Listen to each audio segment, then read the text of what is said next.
තෙරුවන් සරණයි හැම දිනාටම. අපි අදත් අන්තර්ජාලයේ ඔස්සේ පවත්වන අපේ සදහම් හමුව පළමුවෙන් මේ උතුම් ශ්‍රී සද්ධර්මය අවබෝධ කරගෙන ලෝක සත්‍යය කෙරෙහි අප්‍රමාණ කරුණාවෙන් දේශනා කොට වදාළ තථාගත බුදු පියාණන් වහන්සේ ගෞරවයෙන් සිහි කරගෙන නමස්කාර පාඨය තුන් වාරයක් කියලා වන්දනා කරමු.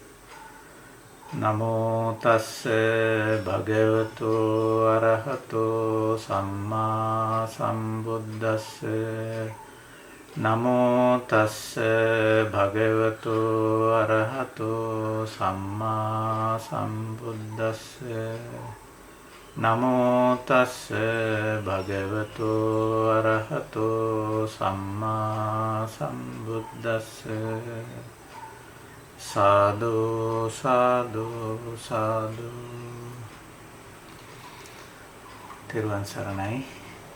අපි ඊටාම උතුම් කාර්යයකදී සිටිනවා මේ දිනවල.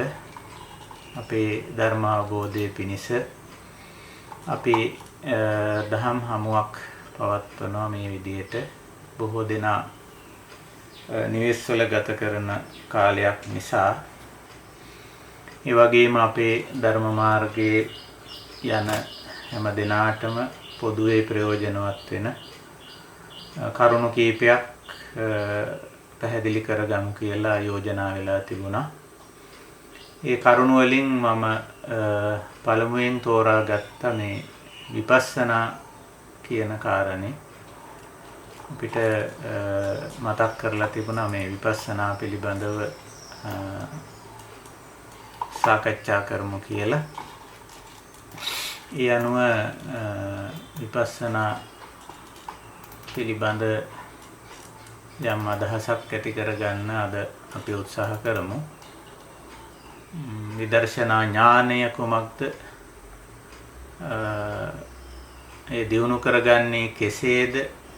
අනුගමනය කළ යුතු පිළිවෙත, අධ්‍යක්ෂිය යුතු පිළිවෙත, මේ ආදී වශයෙන් විපස්සනා පිළිබඳව යම් අදහසක් ඉදිරිපත් කරලා තිබුණා. ඒ අනුව අපි මේ මාතෘකාව අද සාකච්ඡා කරන්න බලාපොරොත්තු වෙනවා. එතකොට මේ ධර්ම මාර්ගය වැඩිීමේදී ධර්ම මාර්ගයේ ඉදිරියට යද්දී මේ විපස්සනා සමත කියන වචන දෙක අපිට හමු වෙනවා. මේ කාරණා දෙක. ඉතින් අපි විපස්සනා ගැන සාකච්ඡා කරනකොට මේ එකට යෙදිලා තියෙන සමත ගැනත් යම් අදහසක් ඉදිරිපත් කිරීම හොඳයි කියලා මම කල්පනා කළා. මුලින්ම අපිට මේ සූත්‍රවල නැත්නම් දේශනාවල මේ සමත විපස්සනා දෙක යෙදෙන තැන් ඉස්සර වෙලා බැලුවොත් දසුත්තර සංගීති වගේ සූත්‍ර තියෙනවා දීඝනිකායේ. මේ සූත්‍රවල මේ වචන දෙක නැත්නම් මේ ධර්මතා දෙක සඳහන් වෙලා තියෙනවා. කතමේ ද්වේ ධම්මා භාවේ තබ්බා.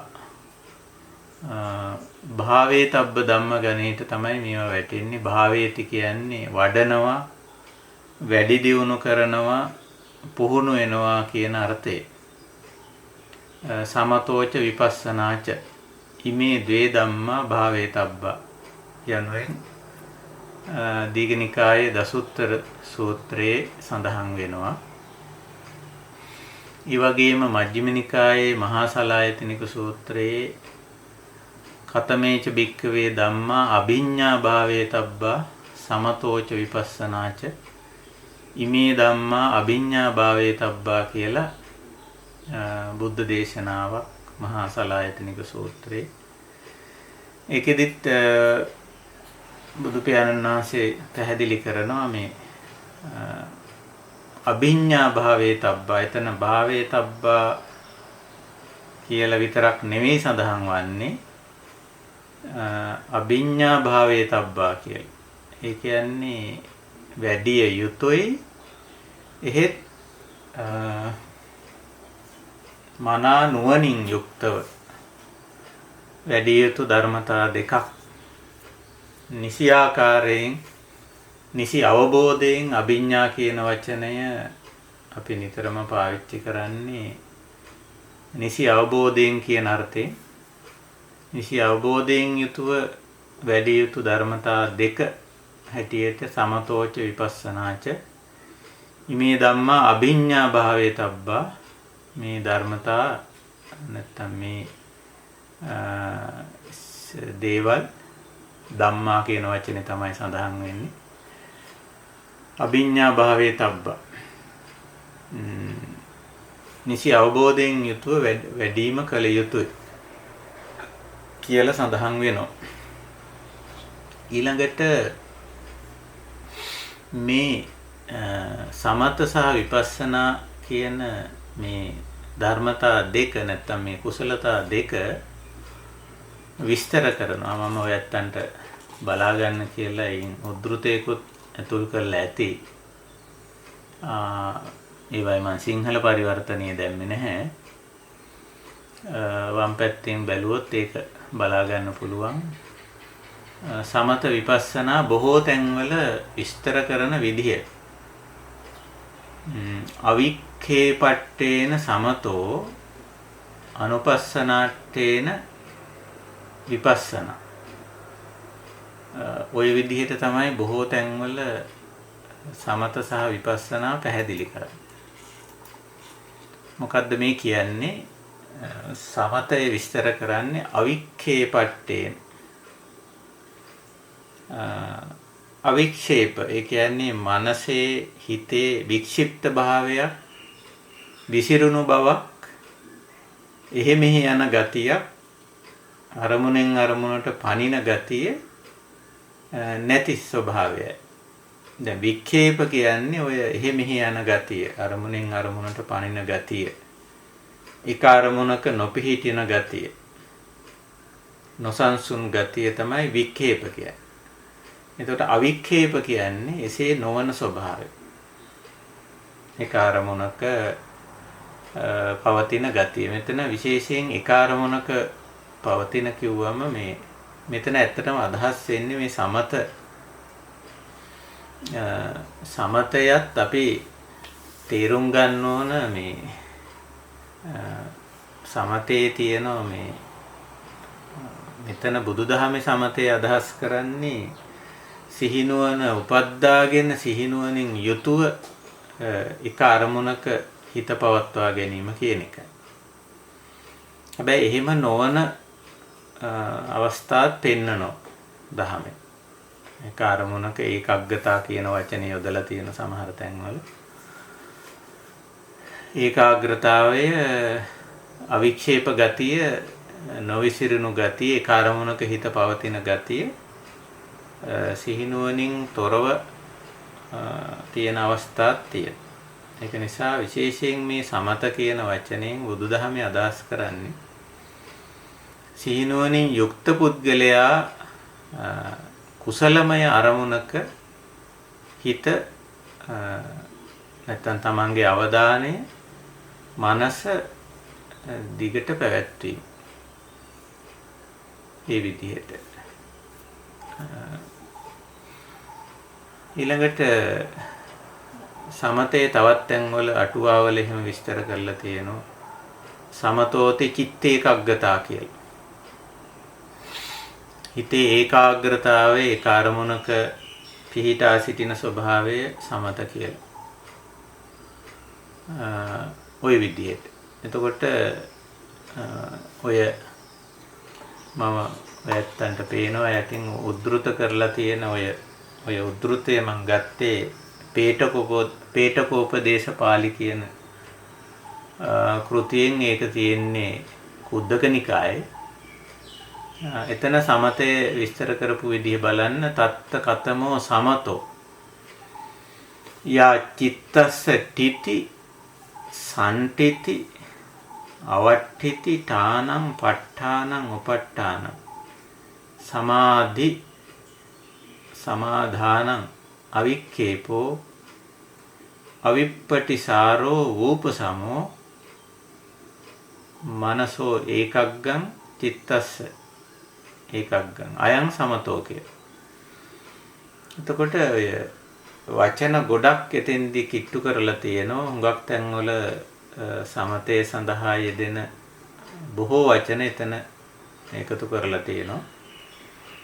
ඔය සිතේ අවික්ෂේප ගතිය, විපිලිසර නොවුණු ගතිය, සංසිඳුණු ගතිය, ඒකාග්‍රතාවයටපත් වුණු ගතිය, එළඹ සිටි ගතිය. මේ උප ဋ ාණ කියන වචනේ හරි වැදගත්. ප ဋ ාණ උප ဋ ාණ කියන වචන. අරමුණෙහි මනවින් එළඹ සිටි ගතිය, සිහිනුවණින් යුතුව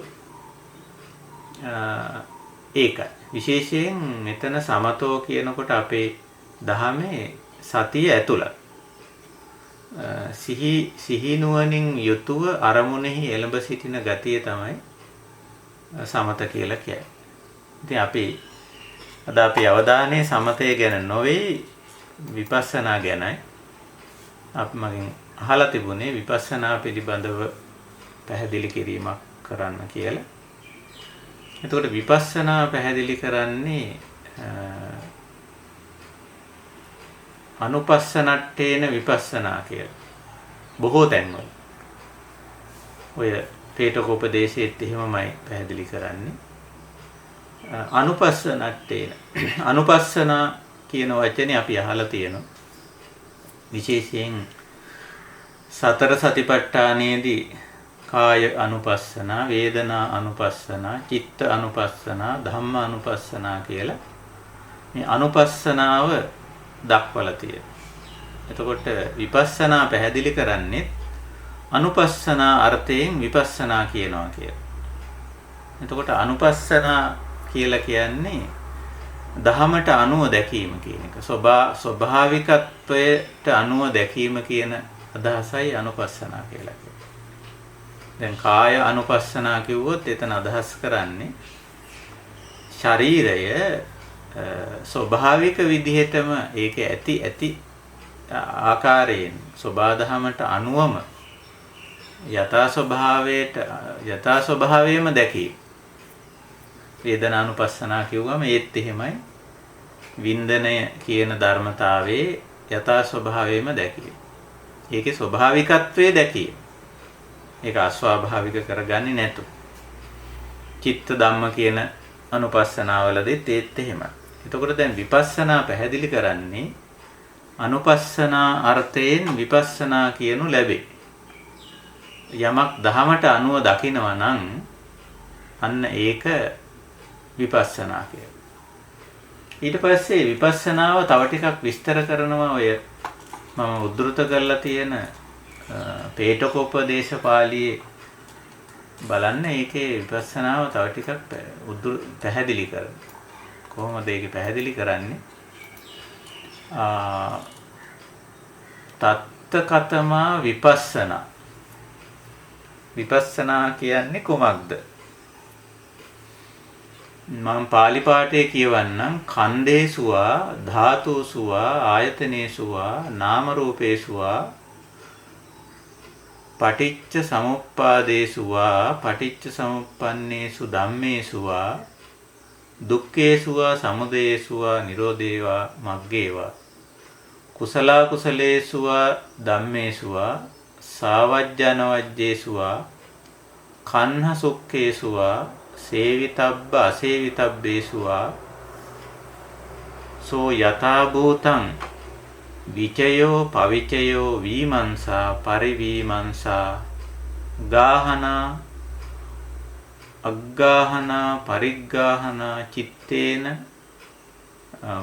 පරිචිතනා තුලනා උපපරික්ඛා ඥානං විජ්ජාවා චක්කු බුද්ධි මේධා පඤ්ඤා ඕභාසෝ ආලෝකෝ ආභා පබා khaggo නාරාචෝ ධම්මවිචේ සම්බොජ්ජංගෝ සම්මාදිට්ඨි මග්ගංගං අයං විපස්සනා.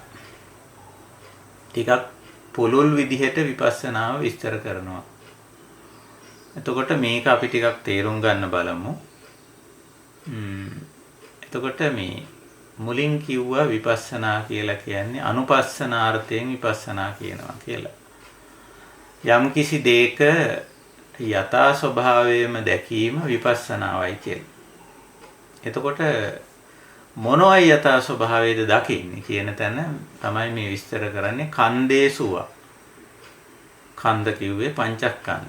රූප වේදනා සංඥා සංකාර විඥාන කියන ස්කන්ධ පංචකයේ හෝ නැත්නම් ධාතුසුවා. ධාතු කියන්නේ සතර මහා ධාතු. පඨවි ආපෝ වායෝ තේජෝ.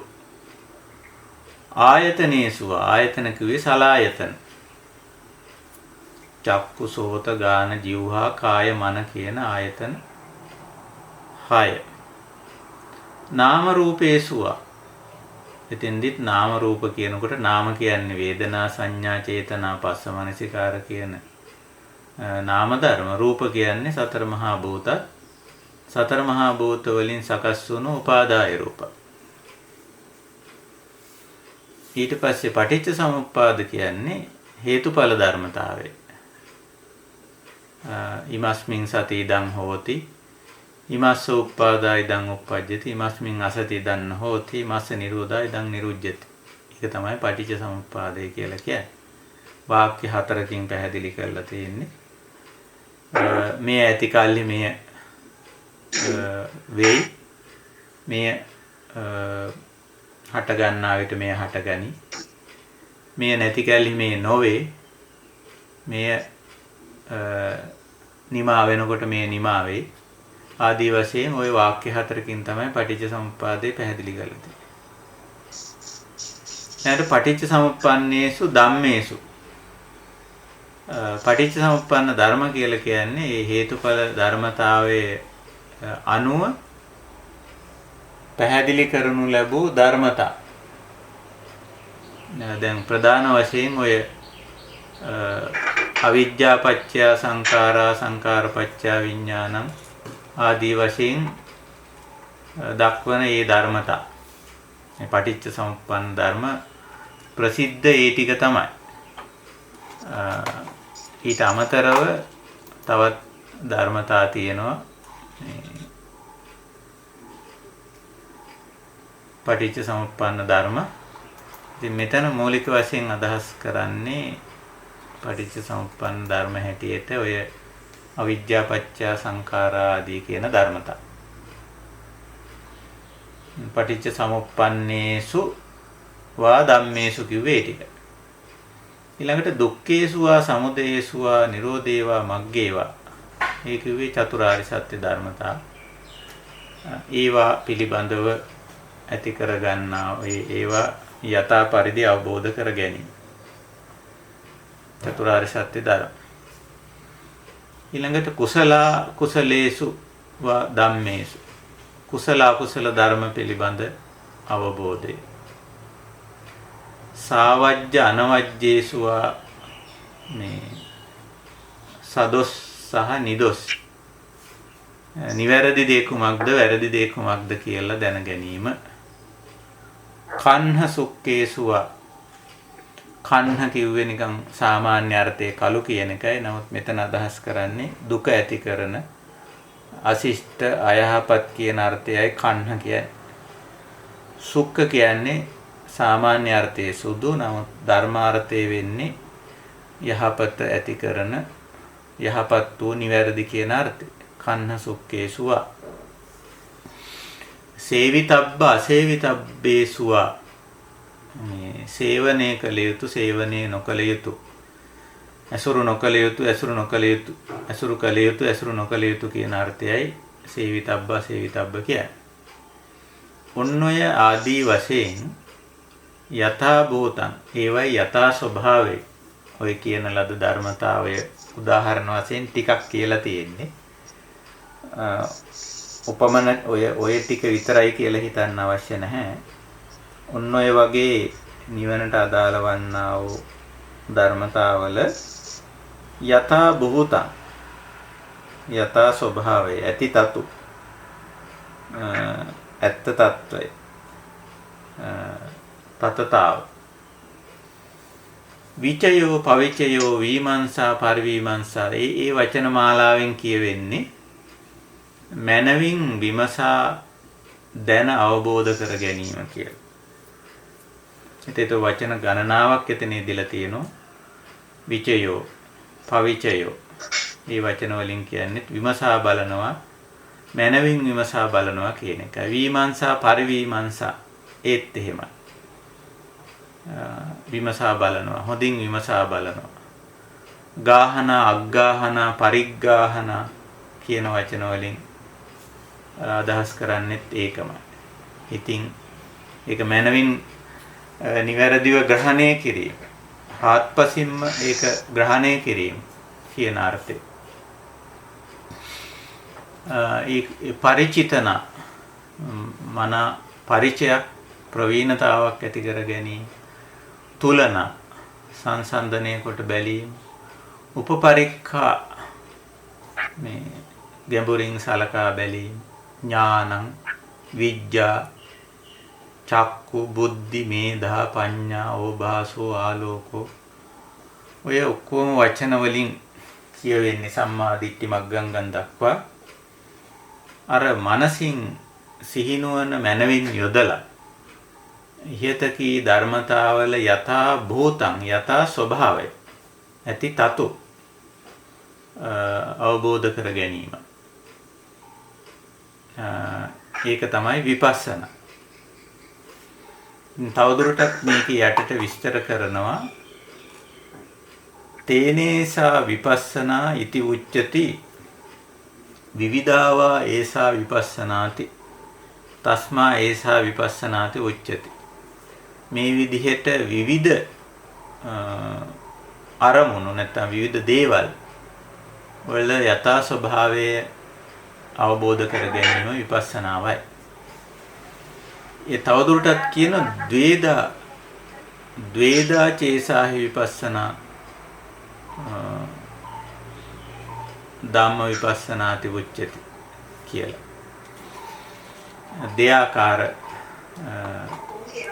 දෙයාකාරයක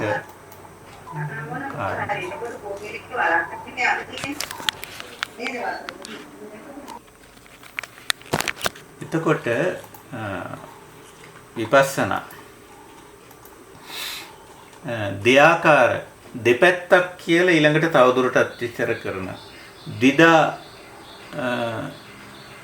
විපස්සනා ධම්ම විපස්සනාති කියලා. දෙපැත්තකින් මේක අවබෝධ කරගන්න ඕන කියලා තවදුරටත් කියනවා. ඒ ද්විදායිමාය පස්සති සුභංච අසුභංච. සුභ අසුභ දෙක ලෝක සම්මත හැටියට ඔය සුභයි කියන දේ සහ අසුභයි කියන දේ.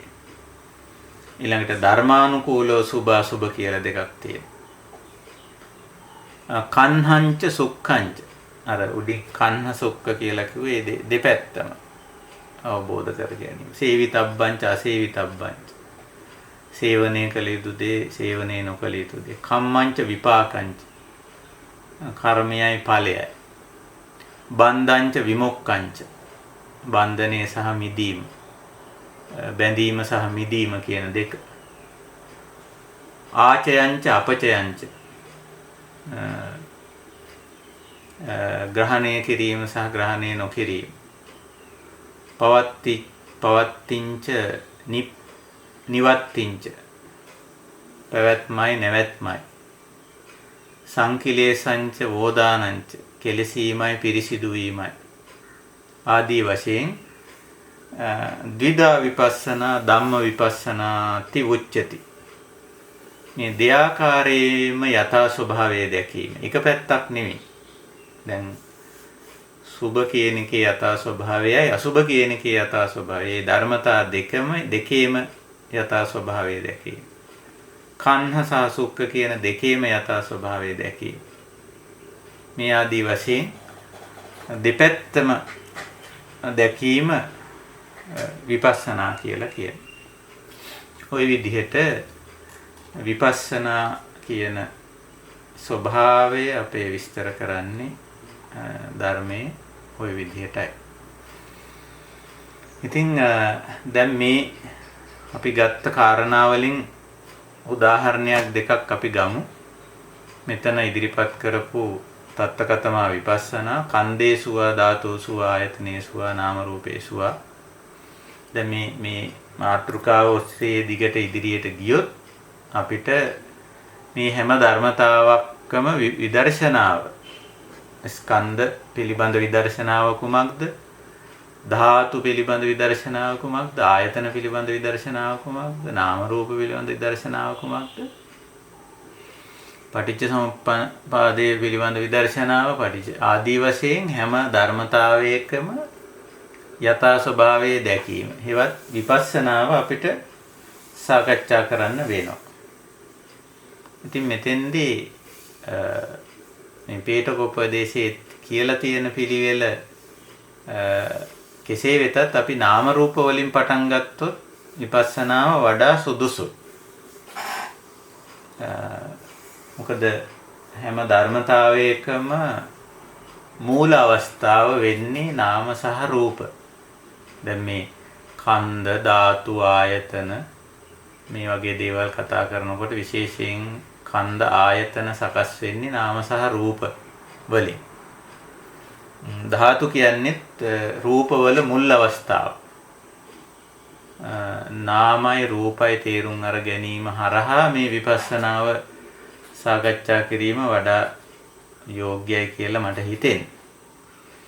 මේ සාකච්ඡාව අතරේ කවුරු හරි යම් අදහසක් හෝ පැහැදිලි කර ගැනීමක් අවශ්‍ය නම් තමන්ගේ මයික්‍රොෆෝනේ ඕන් කරලා කතා කරාට කමක් නැහැ.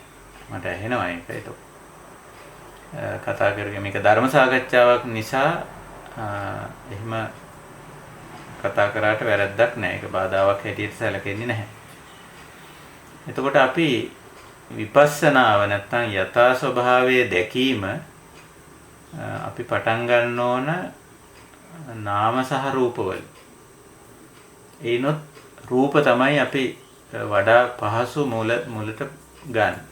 එතකොට රූප පැහැදිලි කරනවා රූප ධර්ම වල මූලික අවස්ථාව. රූප ධර්ම වලත් මූල අවස්ථාව ධාතු නැත්නම් භූත කියන. ওই වචන දෙකෙන්ම හඳුන්වනවා ධර්මයේ. චත්තාරෝ මහා භූතා කියනවා. එහෙම නැත්නම් චතු ධාතු කියලා කියනවා.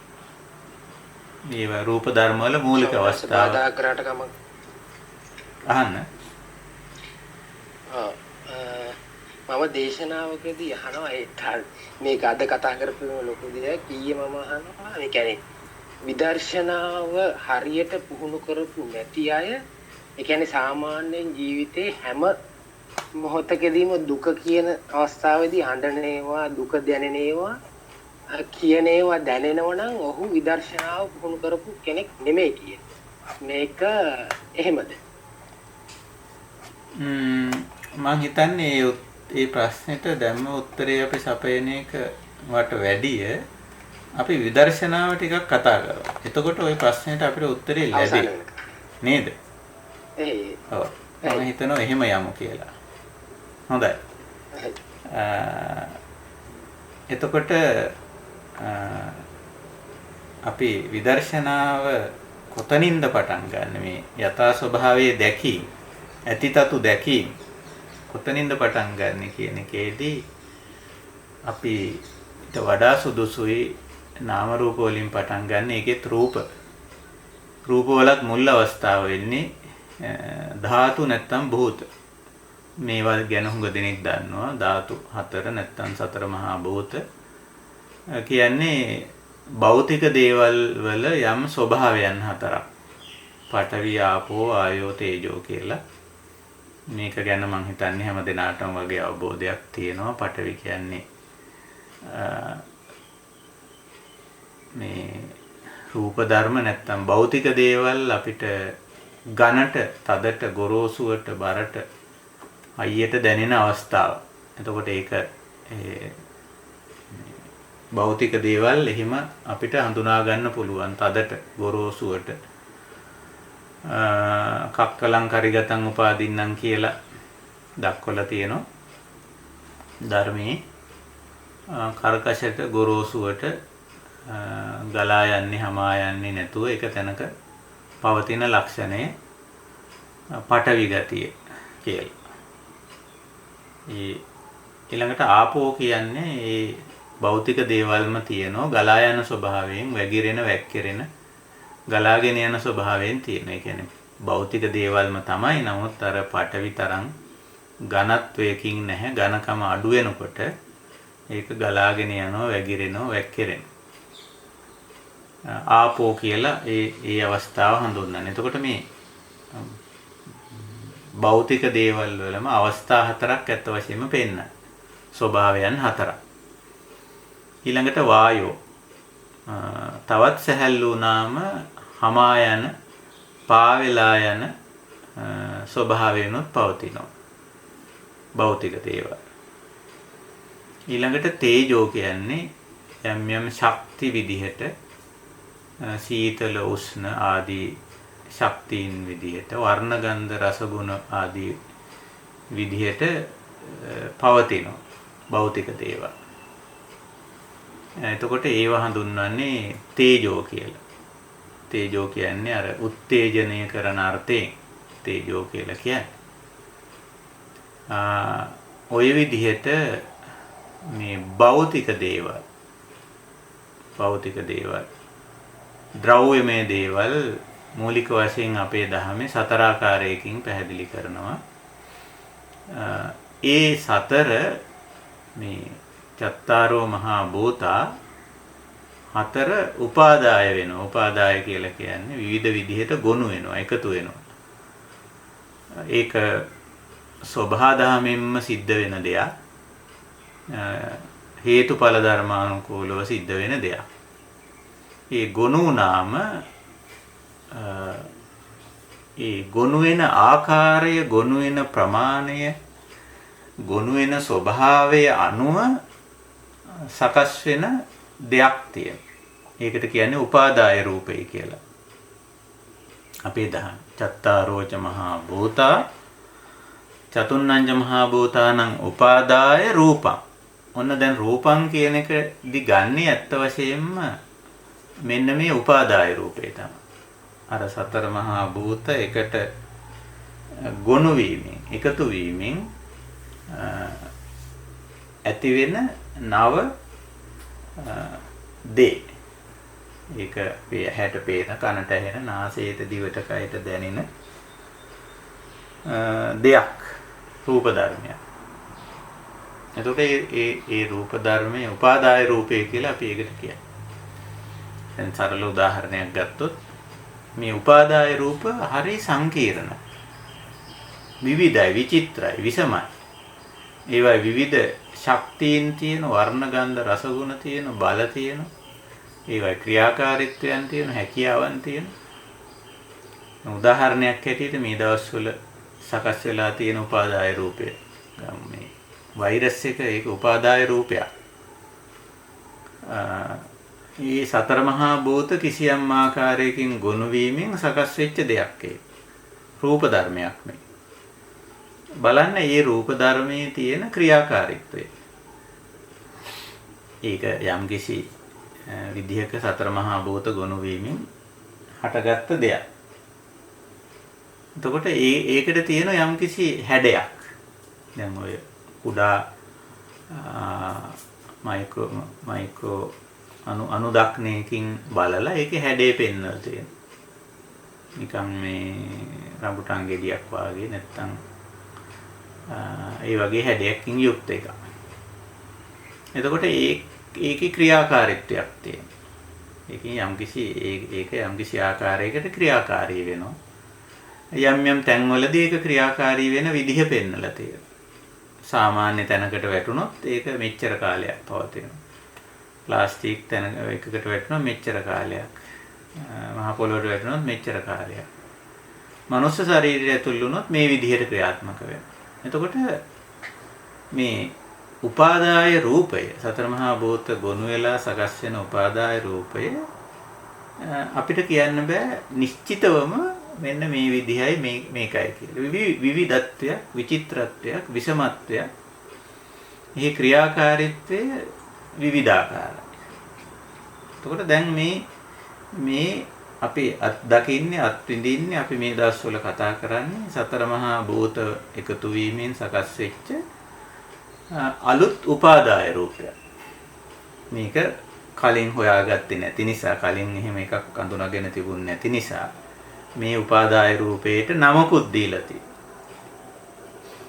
COVID-19 කියලානේ. COVID-19.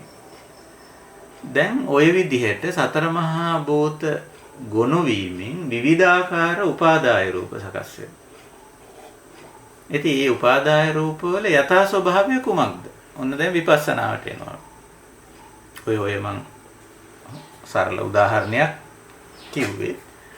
ඔය විදිහට උපාදාය රූප අප්‍රමාණ සංඛ්‍යාවක් අපිට කියන්න බැරි සංඛ්‍යාවක් ප්‍රමාණයක් ඇති වෙනවා. ඇති වෙලා පැවතිලා නැති වෙලා යනවා. ඇති වෙන්නේ අර සතර මහා භූත ගොනු වෙන ආකාරය අනුව. මේ සතර මහා භූත ගොනු වෙන විදිහ අනුව ඒ උපාදාය රූපය හැදි වෙනවා. ඒකට දිගක් පළලක් උසක් මහතක් හැඩයක් වර්ණයක් ගන්ධයක් රසයක් ගුණයක් යම් ක්‍රියාකාරීත්වයක් ආයුෂ පැවැත්මක් ඒ වගේ දේවල් තීන්දුව වෙනවා.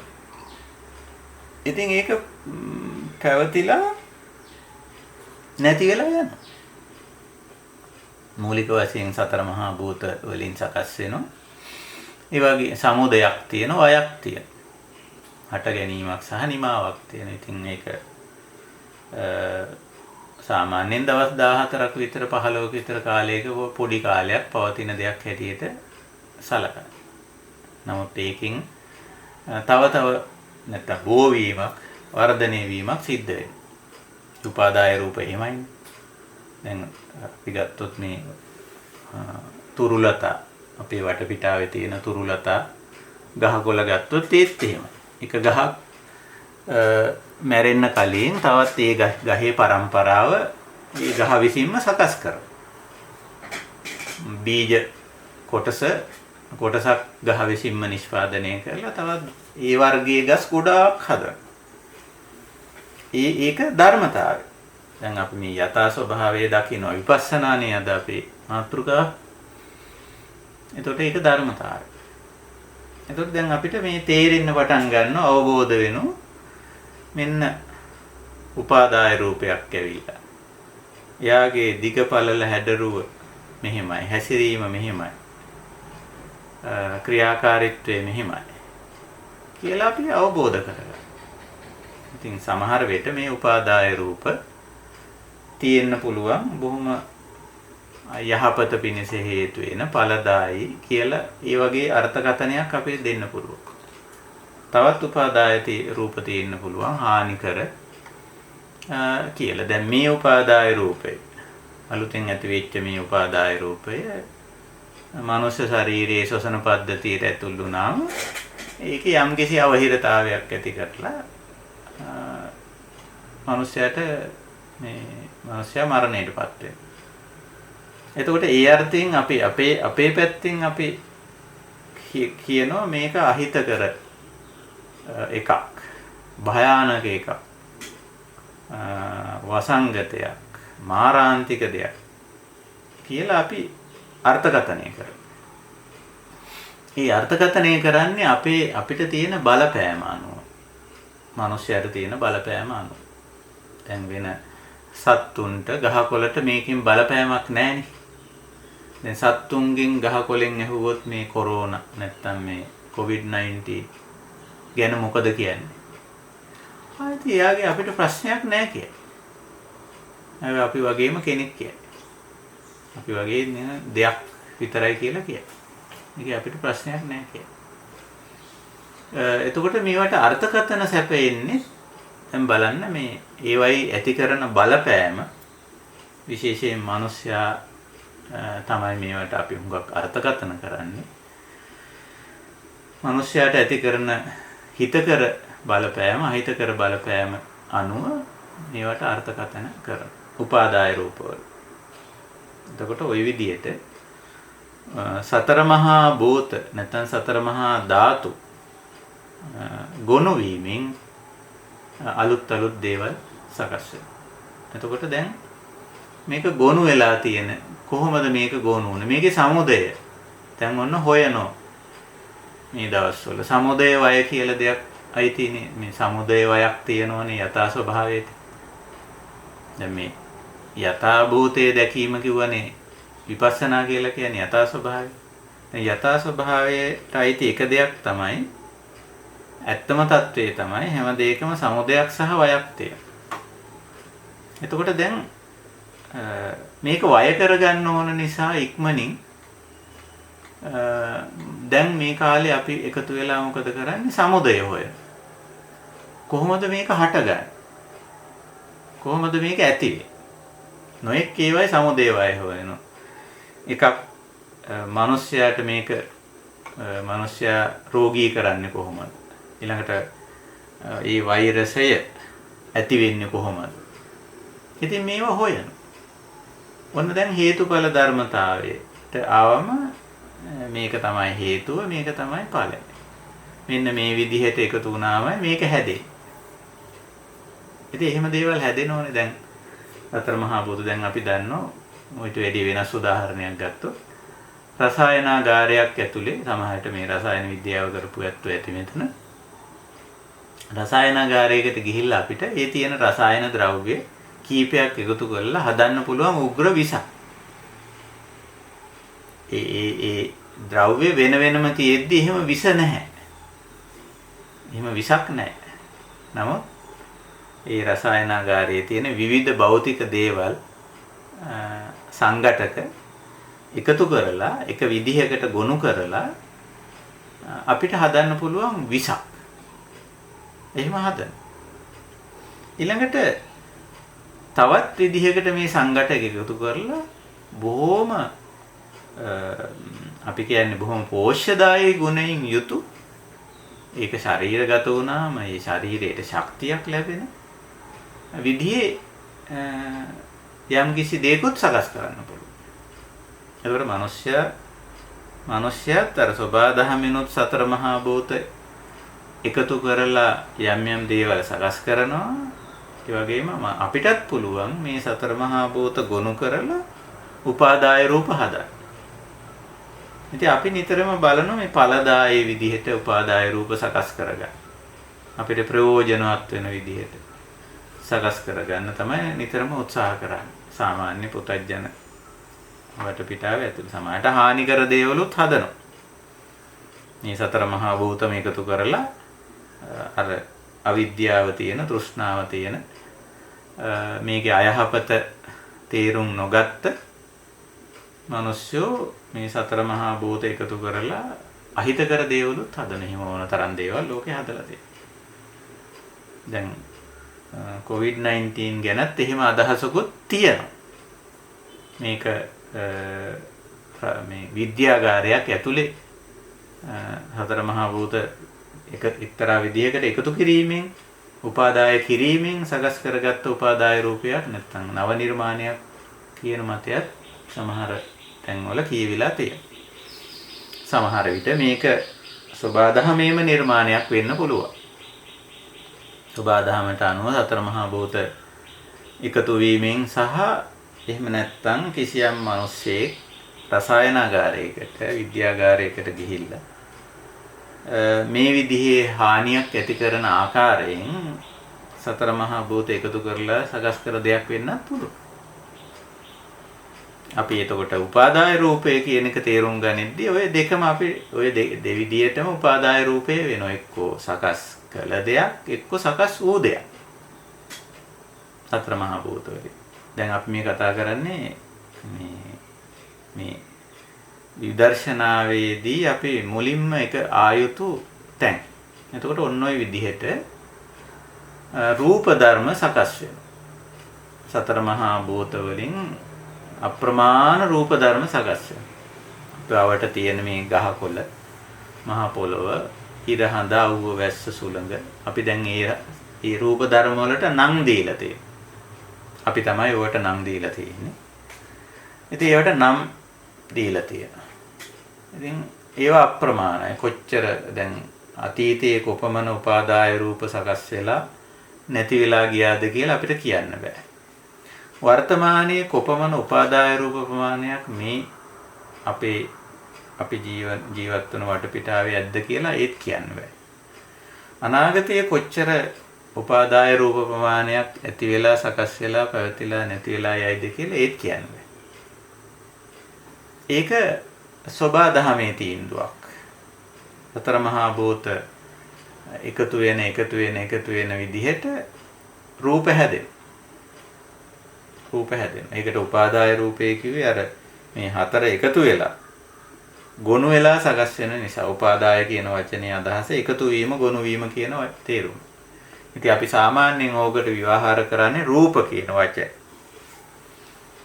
එතකොට රූප ධර්ම අනන්තයි අප්‍රමාණයි. ඒවා යම් හේතු ඇතුව හට ගන්නවා, හේතු ඇතුව පවතිනවා, හේතු ඇතුව නිමා වෙනවා. කොහොමයි රූප පිළිබඳ යථා ස්වභාවය. ඊළඟට නාම කියනකොටම ඒක ටිකක් රූප වලට වඩා තේරුම් ගැනීමේ, ග්‍රහණය කර ගැනීමේ, අවබෝධ කර ගැනීමේ යම් දුෂ්කරතාවයක් තියෙනවා. නාම අපේ දහමේ පැහැදිලි කරන්නේ වේදනා සංඥා චේතනා පස්ස මනසිකාර කියලා. ඉදං උච්චති භික්කවේ නාම. මේවා තමයි නාම කියන්නේ. එතකොට මේ නාම ධර්ම සකස් වෙන්නේ රූප ධර්ම ඇසුරු කරගෙන. රූප ධර්ම වලින් තොරව නාම වල පැවැත්මක් නැහැ. ඔයාලි මේ රූප ධර්මයක තමයි වේදනා විඳීම, සංඥා හඳුනා ගැනීම, චේතනා සිතීම, පස්ස අරමුණු හිතට වැදීම, මානසිකාර මෙනෙහි කිරීම කියන දේ වෙයි. එහෙනම් මේ නාම කියන ඒවා පවතින්නේ සත්වය තුළ. ඔය නාමයි රූපයි එකට පවතිනකොට අපි කියන්නේ සත්වයෝ කියලා. රූප විතරක් පවතිනකොට ඒවා රූප ධර්ම කියලා කියනවා. එහෙම නැත්නම් දේවල්, ද්‍රව්‍ය කියලා කියනවා. matter, materials කොහොම කියනවා. ද්‍රව්‍යමය දේවල්, භෞතික දේවල් කියලා කියනවා. නාමයි රූපයි එකට පවතිනකොට සත්ව කියනවා. නාම රූප එකට පවතිනවා. ඉතින් සත්ව ස්වභාවය තමයි දැන් අපි ගත්තම අපි මනුසත්වයෝ. තවත් අපි අවට වටපිටාවේ සත්වයෝ ගොඩක් ඉන්නවා. තිරිසන් සත්වයෝ ආදී වශයෙන් අපි කියන. එතකොට අපි බලපුවාම මේ නාමයි රූපයි දෙකම තියෙනවා. අපි අප තුලින් බැලුවම මේ වේදනා කියන ස්වභාවය අප තුල තියෙනවා. විඳීමක් තියෙනවා. ඇහින්, කනෙන්, නාසයෙන්, දිවෙන්, කයෙන් ගන්නා වූ අර රූප ධර්ම විඳින ගතියක් තියෙනවා. ඒ වගේම සංඥා අඳුනා ගන්න පුළුවන්කම හැකියාවක් තියෙනවා. චේතනා ඒ පිළිබඳව හිතන්න පුළුවන් හැකියාවක් තියෙනවා. පස්ස මේවා හිතට වදින ස්වභාවයක් තියෙනවා. ඇහෙන්, කනෙන්, නාසයෙන්, දිවෙන්, කයෙන්, මනසෙන් ඇතුල් කරගන්න ගතියක් තියෙනවා. පස්ස කිව්වේ ඒක. මානසිකාර මේවා මෙනෙහි කරන ගතියක්, නැවත නැවත සිහි ගන්නවන, සිහිපත් කරන ගතියක් තියෙනවා. එතකොට ඔය නාම වලට දක්වපු උදාහරණ ඔය. එකකින් කියන්න තේරුම් ගන්න එපා නාම පහයි තියෙන්නේ කියලා. සංඛ්‍යා අල්ල ගන්න හොඳ නැහැ. නාම පැහැදිලි කරද්දී බුදුරජාණන් වහන්සේ උදාහරණ වශයෙන් ওই විදිහට පෙන්නනවා. වේදනා සංඥා චේතනා පස්සෝ මනසිකාරෝ ඉදං උච්චති වික්ඛවේ නාමං කියලා. මේවා තමයි නාම ධර්ම කියලා. එතකොට දැන් අපිට නාම රූප දෙක පැහැදිලි. දැන් විදර්ශනාවේදී අපි කොහෙන් පටන් ගන්නවද කියන එකනේ අපි ආරම්භ වුනේ. එතකොට ඔන්න දැන් නාම රූප පැහැදිලි. රූප ධර්ම නම් වෙනම තියෙනවා. ඔව් අහන්න. අපි හඳුනන්නේ මේ ඉතින් දැන් පංච උපාදානස්කන්ධයේදී අර නාම ධර්ම කොටස පැහැදිලි වෙන්නේ ඒක කොහොමද මෙතෙන්ට සම්බන්ධ වෙන්නේ? ඔව් මම දැන් මේ මෙතනින් ඊළඟට අපි කන්ද ආයතන වලට යමු. එතකොට ඒක ඒකට සම්බන්ධ වෙනවා. එතෙන්දී මේක පැහැදිලි වෙයි. ඔව්. එතකොට දැන් රූප ධර්ම වෙනම පවතින රූප ධර්ම පමණක් පවතින අවස්ථා තියෙනවා. නාමයි රූපයි එකට පවතින අවස්ථා තියෙනවා. නාමයි රූපයි එකට පවතින අවස්ථාව දැන් අපි සත්ව කියලා ගත්තා. සත්ව. දැන් සත්ව තුල සත්වයක් තුල මේ නාම රූප ඔහෙ නිකන් තියෙන්නේ නැහැ. මේවා ක්‍රියාත්මක වෙන්න පටන් ගන්නවා. නාම රූප එකට ක්‍රියාත්මක වෙන්න පටන් ගන්නවා. ඒකට ක්‍රියාත්මක වෙනකොට බුදුහාමුදුරුවෝ පාවිච්චි කරන වචනේ නාම රූපය කියලා. මේ සත්වය හඳුන්වන්න පාවිච්චි කරන තව වචනයක් තමයි නාම රූපය. දැන් එකට තියෙන්නේ. එකට ඔහෙ නිකන් තියෙන්නේ නැහැ, මේක ක්‍රියාත්මක වෙනවා. දැන් ක්‍රියාත්මක වෙන අවස්ථාව හඳුන්වන්නේ ආයතන අවස්ථාව කියලා. දැන් අපි ආයතන අවස්ථාවට ආවොත් ආයතන අවස්ථාව 6 විදිහකින් පෙන්වනවා සලආයතන කියලා. චක්කු සෝත ගාන જીවහා කාය මන වශයෙන්. දැන් බලන්න එතෙන්දී නාමයි රූපයි එකට වැඩ කරන්න පටන් ගන්නවා. චක්කු ආයතනයේ වැඩ කරනකොට අපි කියනවා ඒකට මේ පේනවා, මම මේ බලනවා, මට පේනවා කියලා. එතකොට එතෙන්දී නාමයි රූපයි දෙකක් එකට ක්‍රියාත්මක වෙනවා. මොකද්ද? ඇහැට පේන දිග පළල වර්ණ සහිත ඇහැ ඉදිරියේ තියෙන රූපේ දෙකම රූප ධර්ම. ඇහත් රූප ධර්මයේ රූපයත් ඇහැට පේන වස්තුව කියලා අපි කියමු ඒකට. ඒකත් රූප ධර්ම. ඊළඟට මේ දෙක එකතු වුණාම එක ළඟ තියෙනකොට මොකද වෙන්නේ? මේක පස්ස වෙනවා. මේ පිළිබඳව හිතේ අවධානය ගිහිල්ලා මේක හිතට යනවා. ඉතින් හිතට ගියයින් පස්සේ ඒක අඳුන ගන්නවා, ඒක විඳිනවා, ඒක ගැන හිතනවා, ඊට පස්සේ ඒක ගැන කතා කරනවා, ඒක සම්බන්ධයෙන් ක්‍රියාත්මක වෙනවා, නැවත නැවත මතක් කර ගන්නවා, ආයි ඒක ගැන කතා කරනවා. මම මෙහිම එකක් දැක්කා, ඊයේ දැක්කා, මෙහිමයි ආදී වශයෙන් ඔන්න එතන ඉඳලා ඕක තමයි ආයතනයේ ක්‍රියාත්මක වෙනවා කියලා කියන්නේ. එතකොට චක්කු ආයතනයේ ක්‍රියාත්මක වෙන්න පටන් ගන්නවා. අර නාමයි රූපයි දැන් ක්‍රියාත්මක වෙනවා. සෝත ආයතනයට ගත්තත් ඒත් එහෙම ඔන්න සෝත ආයතනයේ ක්‍රියාත්මක වෙනකොට කියනවා මම මේක දැක්කා, මම ඇහුණා, මං අහගත්තා, ඇහුණා ආදී වශයෙන් කියන. ඊයේ ඇහුණා, මට මතකයි මෙන්න මෙහෙම තමයි ඇහුනේ. ඒක නැවත මතක් කරන්නත් පුළුවන්. ඉතින් ඒ ඇහුණ එක ගැන කතා කරනවා, ක්‍රියා කරනවා, නැවත හිතනවා. දැන් අර සෝත ආයතනයේ ක්‍රියාත්මක වෙනවා. හරි සංකීර්ණ විදිහට දැන් මේ නාම රූප ක්‍රියාත්මක වෙන්න පටන් ගන්නවා. ගහන ආයතනයත් එහෙමයි. මට ගඳ සුවඳ දැනෙනවා, දැනුණා ආදී වශයෙන් කිය. જીවහා ආයතනයේ ඒත් එහෙමයි රස දැනෙනවා, දැනුණා කියලා කිය. කාය ආයතනයේ මට ස්පර්ශය දැනෙනවා, පහස දැනෙනවා, දැනුණා කියලා කිය. මන ආයතනයට ගිහිල්ලා ඕ මට තේරෙනවා, මට වැටහෙනවා ආදී වශයෙන් කිය. එතකොට මේ නාමයි රූපයි එකට වැඩ කරන අවස්ථාව තමයි ආයතන අවස්ථාව. ආයතන අවස්ථාවට ආවත් දැන් ආයතනයත් නිට්ටය නැහැ, අනිත්‍යයි. නාම රූපත් අනිත්‍යයි. නාම වෙනම ගත්තත් රූප වෙනම ගත්තත් නිට්ටය නැහැ, අනිත්‍යයි. ආත්ම නැහැ, අනාත්මයි. විපරිණාමී එක විදිහක පවතින්නේ වෙනස් වෙනවා. ඇති වෙලා පැවතිලා නැති වෙලා යනවා. සමුදය වය ධර්මතාවයට යට. ඊළඟට නාමයි රූපයි එකට ක්‍රියාත්මක වෙන ආයතන අවස්ථාවට ආවත් ඒත් එහෙම. ඒ ආයතනය නිට්ටය නෑ, අනිත්‍යයි. ආත්ම නෑ, අනාත්මයි. විපරිණාමී. ඒ වගේම ඇති වෙලා පැවතිලා නැති වෙලා යන දෙයක්. හේතුඵල ධමයට අනුව ක්‍රියාත්මක වෙන දෙයක්. ওই විදිහයි ආයතන ක්‍රියාත්මක වීම. ඊළඟට ආයතන ක්‍රියාත්මක වීම නිසා කඳු ගොඩ ගැහෙන. ඔන්න කන්ද එන්නේ ඊළඟ අවස්ථාවට තමයි. පංචස්කන්ධ. මේ ආයතන ක්‍රියාත්මක වෙද්දි තමයි කඳු ගොඩ ගැහෙන්නේ. දැන් රූප කන්ද ගොඩ ගැහෙන හැටි බුදු පියාණන් වහන්සේ පැහැදිලි කරනවානේ කන්ද සූත්‍රය වගේ ඒවා සමහර විට කියලා ඇතිනේ. කොහොමද කන්ද හැදෙන්නේ?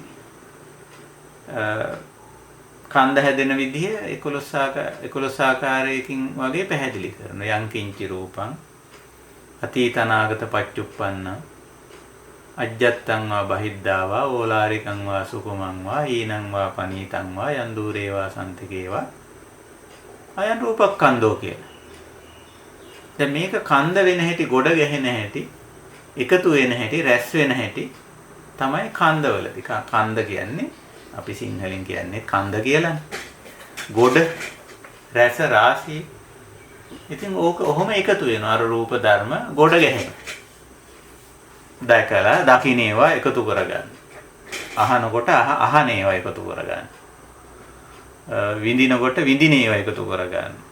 තේරෙනකොට ඒ වැටහෙන ඒවා එකතු කරගන්න. කොහොම හරි ගොඩ ගහ ගන්න, රැස් කරගන්න, එකතු කරගන්න. තමන්ගේ රූපකාය මූලික කරගෙන, රූපකායත් ඒකට සම්බන්ධ කරගෙන තවත් බොහෝ දේවල් ගොඩ ගහ ගන්න. ගොඩ ගැහිමක් වෙනවා. ඒක තමයි රූපස්කන්ධය කියන්නේ. එතකොට ওই විදිහට ආයතන ක්‍රියාත්මක වෙද්දී කඳු පහ හැදෙන. රූප කන්ද, වේදනා කන්ද, සංඥා කන්ද, සංකාර කන්ද, විඥාන කන්ද වශයෙන්. ඉතින් රූප කන්ද නම් හුඟක් වෙලාවට පැහැදිලි. වේදනා කන්ද, සංඥා කන්ද, සංකාර කන්ද, විඥාන කන්ද ටිකක් සංසුන්ව තේරුම් ගන්න අවශ්‍යයි. ඒවා නාම පැත්තට වැටෙන්නේ, රූප කන්ද රූප පැත්තට වැටෙන්නේ. හැබැයි රූපස්කන්ධේ නාමත් ඇතුළත්. මොකද රූපස්කන්ධය ගොඩ ගැහෙන්නේ නාම ඇසුරේ.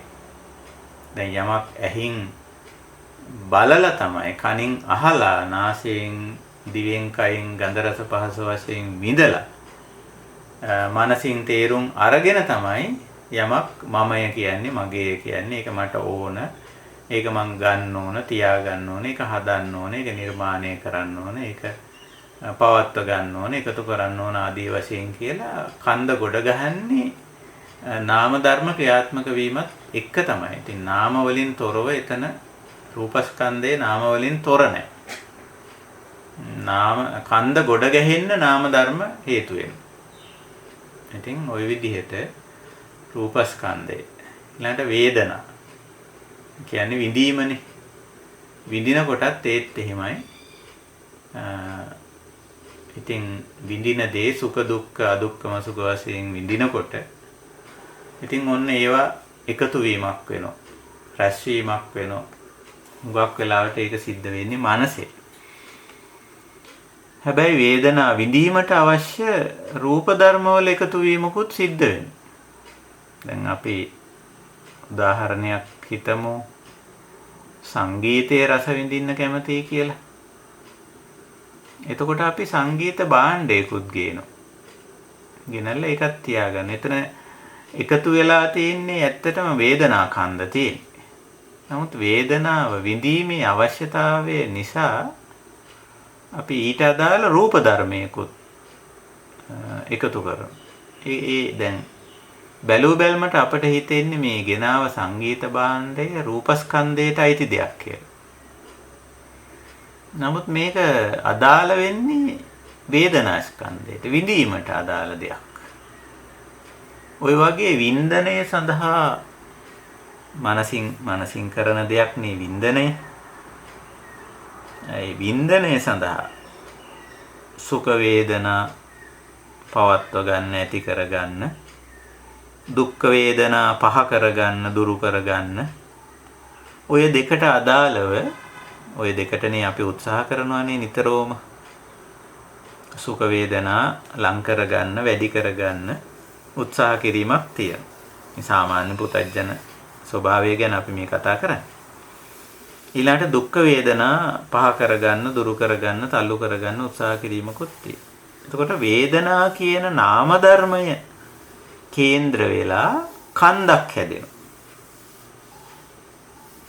වේදනා කන්ද කියලා ඒකට බුදු පියාණන් වහන්සේ කියන්නේ. ඒකත් අර විදිහටමයි විස්තර කරන්නේ. යංකින්චි වේදනං අතීත අනාගත පච්චුප්පන්නං විදිහටමයි විස්තර කරන්නේ. කන්ද සූත්‍රය කියලා බැලුවොත් ඒක ඕන කෙනෙකුට බලා ගන්න පුළුවන්. එතකොට ওই විදිහට වේදනා කන්දකුත් සකස් වෙනවා. මේක ස්වභාවික දෙයක්, හේතුඵල ධර්මතාවයක්, යථා භූතයක්, ඇත්ත තත්වයක්, ඇති තතුවක්. මේ කඳු හැදීම ස්වභාවික දෙයක්. ඊළඟට සංඥා කන්දකුත් හැදෙන. සංඥා කියන්නේ මේ හඳුනා ගැනීම කියන අදහසනේ. තේරුම් ගැනීම, වටහා ගැනීම, හඳුනා ගැනීම, අවබෝධ කර ගැනීම කියන අදහසයි සංඥා කියන්නේ.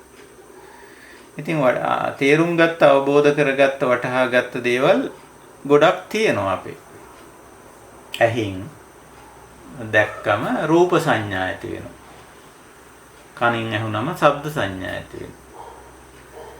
ඒවත් එක එක විදිහට වර්ගීකරණය කරගන්නවා. මේ රූපය හොඳයි, ලස්සනයි, ප්‍රයෝජනවත්.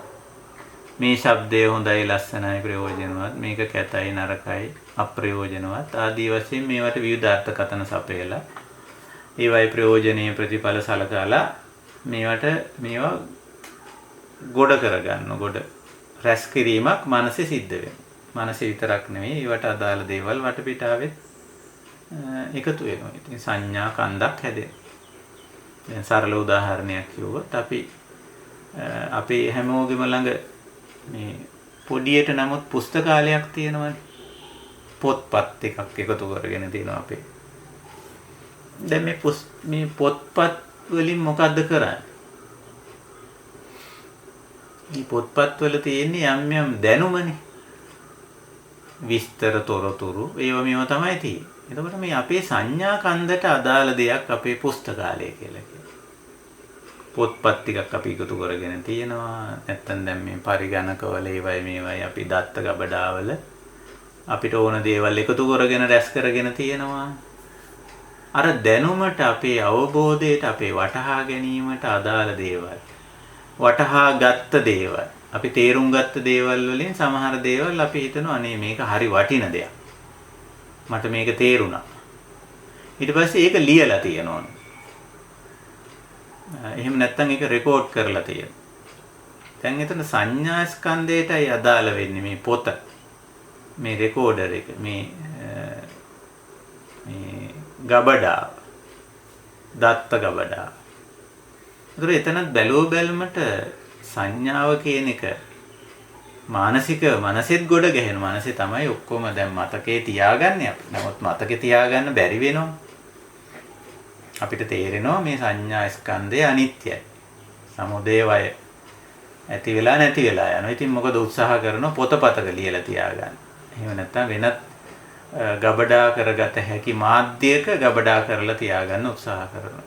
මොකක්ද අර තමන්ගේ සංඥාව. නේ? දැන් රූප සංඥාත් එහෙම කරනවානේ. දැන් රූපේ ඉතින් බලලා ඉතින් ඒ ගැන සතුටු වෙලා ඒක ඉතින් හිතේම තියාගන්න බැරි නිසා ෆොටෝ එකක් අරගෙන නැත්නම් ඡායාරූපයක් අරගෙන ඒක තියාගන්න. අර රූප සංඥා, රූපේ අඳුනාගත්ත රූපේ, දැකගත්ත රූපේ අනේ මේක ලස්සනයි, හැඩයි කියලා ඒක මනසේ තියාගත්තට මදි. භෞතික දෙයකත් ඒක තියාගන්න. ඊට ওই විදිහට ඔන්න සංඥා කන්දකුත් හැදෙන. ඒකත් හරි ස්වභාවික දෙයක්. සංකාරයේත් එහෙමයි. සංකාර කියන එකෙන් අදහස් කරන්නේ බොහෝ වෙලාවට චේතනා, වචන, ක්‍රියා. චේතනා, වචන, ක්‍රියා. මූලික වශයෙන් සංකාර වලට අයිති වෙන්නේ චේතන. සංකාර විස්තර කරද්දී චෛමා භික්ඛවේ චේතනාකාය රූප සංචේතනා, සද්ද සංචේතනා, ගන්ධ සංචේතනා, රස සංචේතනා, පොට්ටබ්බ සංචේතනා, ධම්ම සංචේතනා. අයං උච්චති භික්ඛවේ සංඛාරා. සංස්කාර විස්තර කරන්නේ බුදු පියාණන් වහන්සේ එහෙම. මේ රූප සංචේතන, රූපයක් දැක්කම අදහසක් ඇති වෙනවා. සංකල්පයක්, මතයක්, අදහසක් ඇති වෙනවා. ශබ්දයක් ඇහුනම අදහසක් ඇති වෙනවා. ගන්ධයක්, රසයක්, ස්පර්ශයක් දැනුනම අදහසක් ඇති වෙනවා. මනසට යමක් වැටහුණාම ඒ තුලිනුත් යම් අදහසක් ඇති වෙනවා. විවිධයට රූප සංචේතනා, ශබ්ද සංචේතනා ආදී වශයෙන් මනෝ සංකාර ඇති වෙනවා. මනෝ සංකාර වලින් නතර වෙන්නේ වචී සංකාරයටත් යනවා. අර රූපයක් දැකලා හිතේ අදහසක් ඇති වුණාම ඉතින් ඒ අදහසට අනුව කියවීමක් කටින් කතා කිරීමක් කතා කිරීමක් සිද්ධ වෙනවා. ඒකට කියන්නේ වචී සංකාර කියලා. එතනින් අතර වෙන්නේ සමහර වෙලාවට කය මෙහෙवला ඊට අදාළව ක්‍රියාත්මක වීමකුත් තියෙනවා. ඒකට කියන්නේ කාය සංකාර කියලා. ඔය විදිහට මනෝ සංකාර, වචී සංකාර, කාය සංකාර වශයෙන් සංකාරයක් සිද්ධ වෙනවා අපි තුල. මේ නාම රූප ක්‍රියාත්මක වීමෙන් මේ වෙන්නේ මේ කඳු ගොඩ ගැහෙන්නේ මේ නාම රූප ක්‍රියාත්මක වීම. ඉතින් සංකාර කන්දකුත් හැදෙනවා. ඉතින් අපිට ඊට අදාළ නාම රූප ධර්ම අපේ මනසෙත් ගොඩ ගැහෙනවා, හිතෙත් ගොඩ ගැහෙනවා. අන්තිමට පස් වෙනවා විඥාන කන්දයක් ඇති වෙනවා.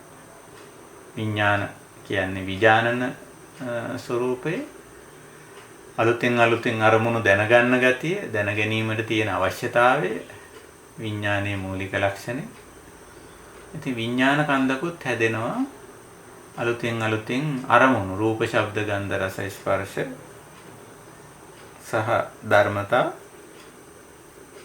නැවත දැනගන්න, වටහා ගන්න, අවබෝධ කරගන්න, අලුතෙන් දේවල් බලන්න ලොකු උවමනාවක් තියෙනවා මනසේ. ඒක තමයි මේ විඥාන ලක්ෂණය. ඒක රූපයක් දැක්කට ඒ රූපයෙන් විඥානේ සතුටු වෙන්නේ නැහැ. එයාට තව රූපයක් බලන්න ඕන. ඔය විදිහට අලුතෙන් රූප දැනගැනීමේ රූපාරම්මන දැනගැනීමේ අවශ්‍යතාවය විඥාණයට තියෙනවා. ශබ්දාරම්මනත් එහෙමයි. එක ශබ්දයක් ඇහුවට මදි. ඒක ඇති. තව ශබ්දයක් අහන්න ඕන.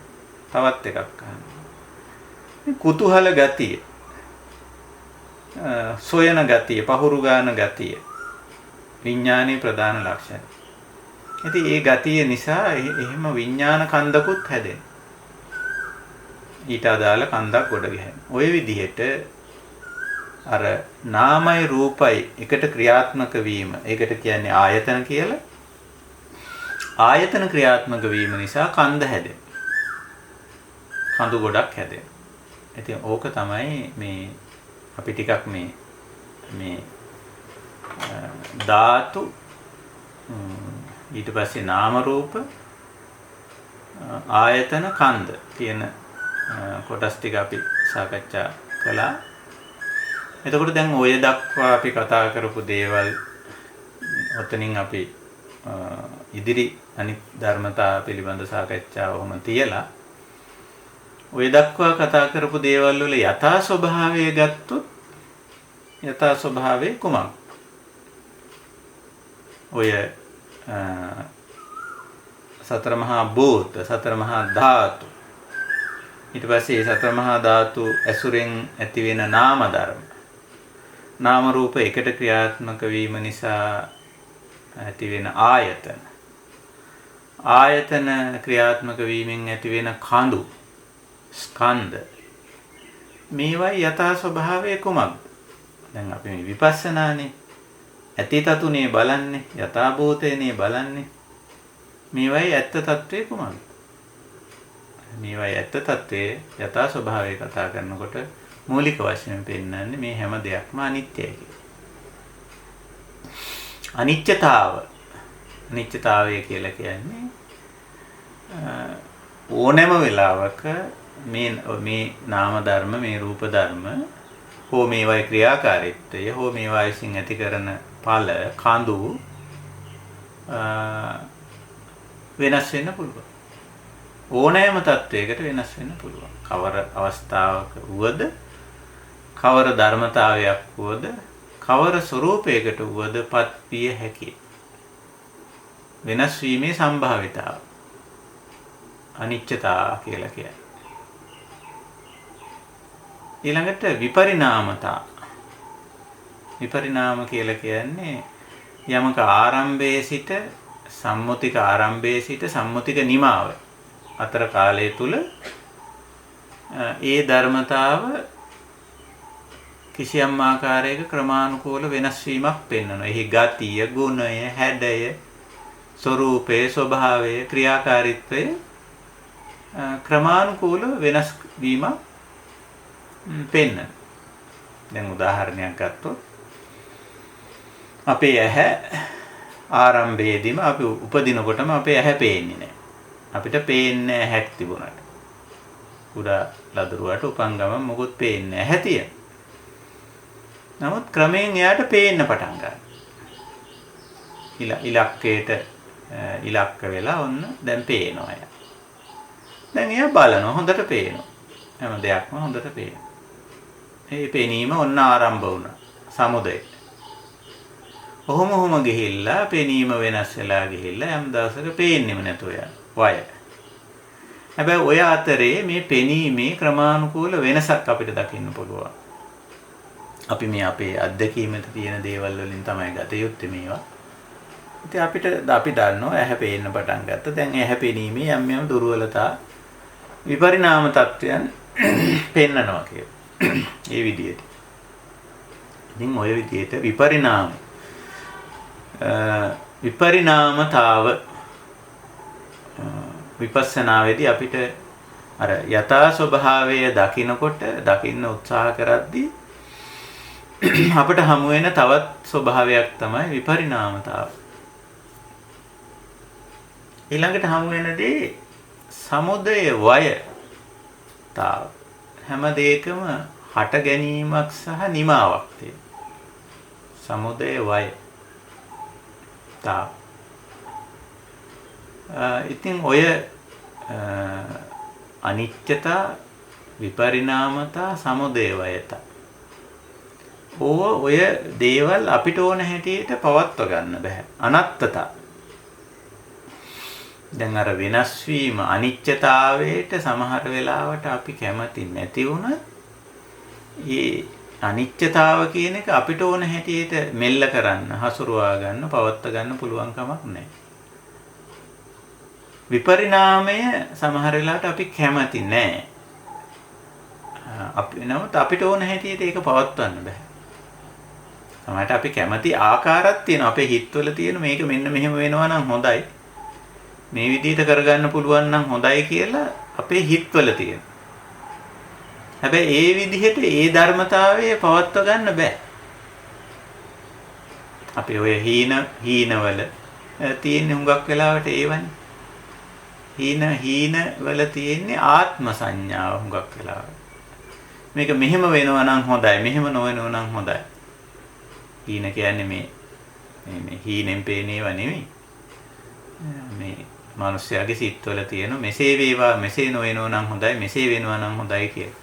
නමුත් ඒ විදිහට මේ රූප ධර්ම, නාම ධර්ම, නාම රූප වල ක්‍රියාකාරීත්වය, එයින් ඇති වෙන කඳු ඒවා අපිට ඕන හැටියට පවත්ව ගන්න බෑ. මෙන්න මේ ලක්ෂණයට කියනවා අනත්ත් ලක්ෂණ කියලා. අනත්තතා, අනිත්‍යතා, විපරිණාමතා, සමුදය වයතා, අනත්තතා. ඊළඟට පටිච්ච සමුප්පන්නතා. මේවා මෙහෙම වෙන්නේ යම් හේතු නිසා. හේතු ඵල වශයෙන් තමයි මේවා මේ විදිහට වෙන්නේ. ඉතින් ওই විදිහට අපිට අතේ ඇඟිලි පහ වගේ නිකන් විපස්සනාවේදී මූලික ධර්මතා, මූලික ස්වરૂප, ස්වභාව, ලක්ෂණ පහක් අපිට අඳුන ගන්න පුළුවන්. අනිත්‍යතා, අනත්තතා, විපරිණාමතා, සමුදය වයතා, පටිච්ච සමුප්පන්නතා වශයෙන් හොඳට සිහිනුවන යොදලා බැලුවොත් මේ නාම රූප ධර්ම පිළිබඳව, නාම රූප ධර්ම වල ක්‍රියාකාරීත්වය පිළිබඳව අපිට ඕක වැටහෙනවා. මේවයි හැටි මෙහෙමනේ. මේවයි ස්වභාවය මෙහෙමනේ. මේවා මේ නාම සහ රූප එකතු වීමෙන් හටගන්න දේවල්. ක්‍රියාකාරීත්වය මෙහෙමයි කියලා වැටහෙනවා. ඔන්න එතෙන්දී අර ආපු ප්‍රශ්න දෙකට අවධානය යොමු කරමු. දැන් පළවෙනි ප්‍රශ්නය දී කිව්වේ විපස්සනාව වඩලා නැති අය දකින අහන විඳින හැම දෙයකින්ම ඔය ප්‍රකම්පණය වෙනවා කියන එක නේ කිව්වේ. අඬනවා, දොඩනවා, වැළපෙනවා කියන එක නේද කිව්වේ? ප්‍රශ්නය ඇහුව කෙනා ඉන්නව නේද? ඒක තමයි ඇහුවේ. අඬනවා, දොඩනවා, වැළපෙනවා මේ ධර්මතා වලින් කියලා. එතකොට එහෙම වෙන්නේ ඇයි? දැන් විපස්සනාව නැති කෙනා එහෙම වෙනවා කියලා. ඒ දේශනාවක ධර්ම දේශනාවක ඇහුවා කියලා නේ කිව්වේ. ඒක හරි. මේවයි යථා ස්වභාවය තේරුම් නොගත්ත කෙනා මේවා ගැන, මේවයි ක්‍රියාකාරීත්වය ගැන, මේවයි ස්වභාවය ගැන ඒවා විසින් අපේ ජීවිතයට ඇති කරන බලපෑම් හමුවේ ප්‍රකම්පණය වෙනවා. අඬනවා, දොඩනවා, වැළපෙනවා, බය වෙනවා, තැති ගන්නවා. ඒකට තමයි ප්‍රකම්පණය. බුදුරජාණන් වහන්සේ චලිතං කියන වචනේ පාවිච්චි කරා. ඔකට තනි වචනයක් බුදුහාමුදුරන්ගේ තියෙනවා. චලිතං. චලනය වෙනවා. ඒක මහා පුලුල් ගැඹුරු වචනයක්. විපස්සනාව නාම රූප ධර්මවල ආයතන ක්‍රියාකාරීත්වයේ ස්කන්ධවල ධාතු ආයතනවල යථා ස්වභාවය අවබෝධ නොවුණු කෙනා චලනය වෙනවා. චලනය වෙනවා. ප්‍රකම්පණය වෙනවා. ඉතින් මේ ප්‍රකම්පණය වෙන්නේ නැහැ මේ විපස්සනාව තියෙන කෙනා. ඒකයි. එතකොට මම හිතනවා පළවෙනි ප්‍රශ්නේ ඒට පිළිතුර එතන තියෙනවා කියලා. ස්වාමීන් වහන්සේ. ඔව් අහන්න. ස්වාමීන් වහන්සේ අනත්තතා කියන එකේ තේරුම චුට්ටක් මට දැනගන්න පුළුවන් නැවත වතාවක් උපවාසට කියන්නේ. ඔව්. අනත්ත. දැන් අත්ත කියන්නේ තමා කියන අදහස. අත්ත කියන වචනේ අදහස තමන් කියන අදහස. එතකොට ඔබතුමීගේ වීඩියෝ එක ඔන් වුණා. අත්ත කියන්නේ තමන් කියන අදහස. එතකොට අත්ත සංඥාව අත්තතා කියලා කියන්නේ සාමාන්‍යයෙන් සත්වයන්ට තියෙනවා මේ මමත්ව ගතියක්. ඒ මට ඕන විදිහට මං කැමති විදිහට මේ දේ පවත්වා ගැනීමේ අවශ්‍යතාවයක් තියෙනවා. මේක මෙසේ පැවතිය යුතුයි, මෙසේ නොපැවතිය යුතුයි, මෙහෙම විය යුතුයි, මෙසේ නොවිය යුතුයි ආදී වශයෙන් කියලා. දැන් උදාහරණයක් ගත්තොත් මේ වර්තමාන උදාහරණය ගත්තොත් අපි හැමෝටම අවශ්‍යතාවයක් තියෙනවා මේ වෛරසය පාලනය කරගන්න. ඒ අපේ අවශ්‍යතාවය, අපේ ඕනකම.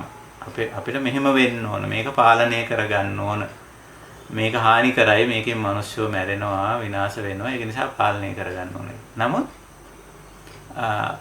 පාලනය කරගන්න බැරි ස්වභාවයකටපත් වෙනවා. ඒතකොට අපිට ඕන විදිහට මේක හසුරවා ගන්න බැරි ගතිය. මෙන්න මේ ලක්ෂණය තමයි අනත්ත් ලක්ෂණය කියලා කියන්නේ. මම ওই බාහිර දෙයක් ගත්තේ. බාහිර දෙයට වැඩි අපි ගන්න හුඟක් අභ්‍යන්තර දේ. අනත්ත් සංඥාව පැහැදිලි කරද්දී බුදුරජාණන් වහන්සේ පැහැදිලි කරන්නේ කතම චක්කුං අනත්තා, රූපං අනත්තා, සෝතං අනත්තා, සද්දා අනත්තා, ගානං අනත්තා, ගන්ධා අනත්තා, ජීවහා අනත්තා, රස අනත්තා, කායෝ අනත්තා, පොට්ටබ්බා අනත්තා, මනෝ අනත්තා, ධම්මා අනත්තා. ඉති ඉමේසු චසු අජ්ජත්තික බාහිරේසු ආයතනේසු අනත්තානුපස්සී විහෙරති අයං උච්චතානන්ද අනත්ත සංඥා. ඒ කියන්නේ මේ ඇහත් අපිට ඕන විදිහට හසුරවන්න බෑ. චක්කුං අනත්තා. අපි කැමති මේක පෙනි තියෙනවා නම් හොඳට. හැමදාම. නමුත් ඒක එහෙම වෙන්නේ නැහැ. අපිට ඕන හැටියට හසුරවා ගන්න බෑ. අපි පෙනීම අඩු වෙනකොට නොඑක් දේවල් කරාට ඒත් අපිට ඕන හැටියට පවත්වා ගන්න බෑ. අන්න අනත්තා. ඊළඟට රූපං අනත්තා. සමහර දේවල් අපි කැමති අපේ ඇහැට පෙනි හැමදාම තියෙනවා නම්. එහෙම නැත්නම් සමහර දේවල් අපේ ඇහැට නොපෙනෙනවා නම් අපි කැමති. නමුත් ඒ අපේ කැමැත්තට අනුව සිද්ධ වෙන්නේ අපි ওই කැමති කියන දේ සමහරට පේන්නේ නැතුව යන. අපේ ඇස්මානෙන් ඉවත් වෙලා යන. අකමැති කියන දේවල් පෙනෙන්න අපේ ඇස්මානේට එනවා, පේනවා. එතන තියෙන්නේ රූපං අනත්තා. මේ රූප ධර්මත් අපිට ඕන හැටියට පෙනී තිබීම හෝ නොපෙනී තිබීම සිද්ධ වෙන්නේ නැහැ. ඔය ආකාරයට කන, ශබ්ද, නාසය, ගඳ, සුවඳ, දිව, රස, කය, පහස, මනස හා සිතිවිලි මේ කියන අජ්ජත් බහිද්දා ඇතුළත පිටත මේ අරමුණු සහ ඉන්ද්‍රියයන් ඊට ගෝචර වෙන දේ ඒවා අපිට ඕන හැටියටම හසුරවා ගැනීමේ හැකියාවක් නැහැ. අපි කැමති විදිහට පවත්ව ගන්න බෑ. අන්න ඒ ස්වභාවයයි අනත්තා කියලා කියන්නේ. ඉතින් ඊළඟට අර කලින් ප්‍රශ්නයක් යොමු කළා. ඒ ප්‍රශ්නේදී ඇහුවේ මේ නාම රූප ගැන කතා කරද්දී තමයි ඒ කාරණේ ඇහුවේ. මේ ප්‍රශ්නේ අහපු කෙනා මට නැවත ඒක පොඩ්ඩක් මතක් කරන්න පුළුවන් නම් හොඳයි. මතකද අහපු කෙනා?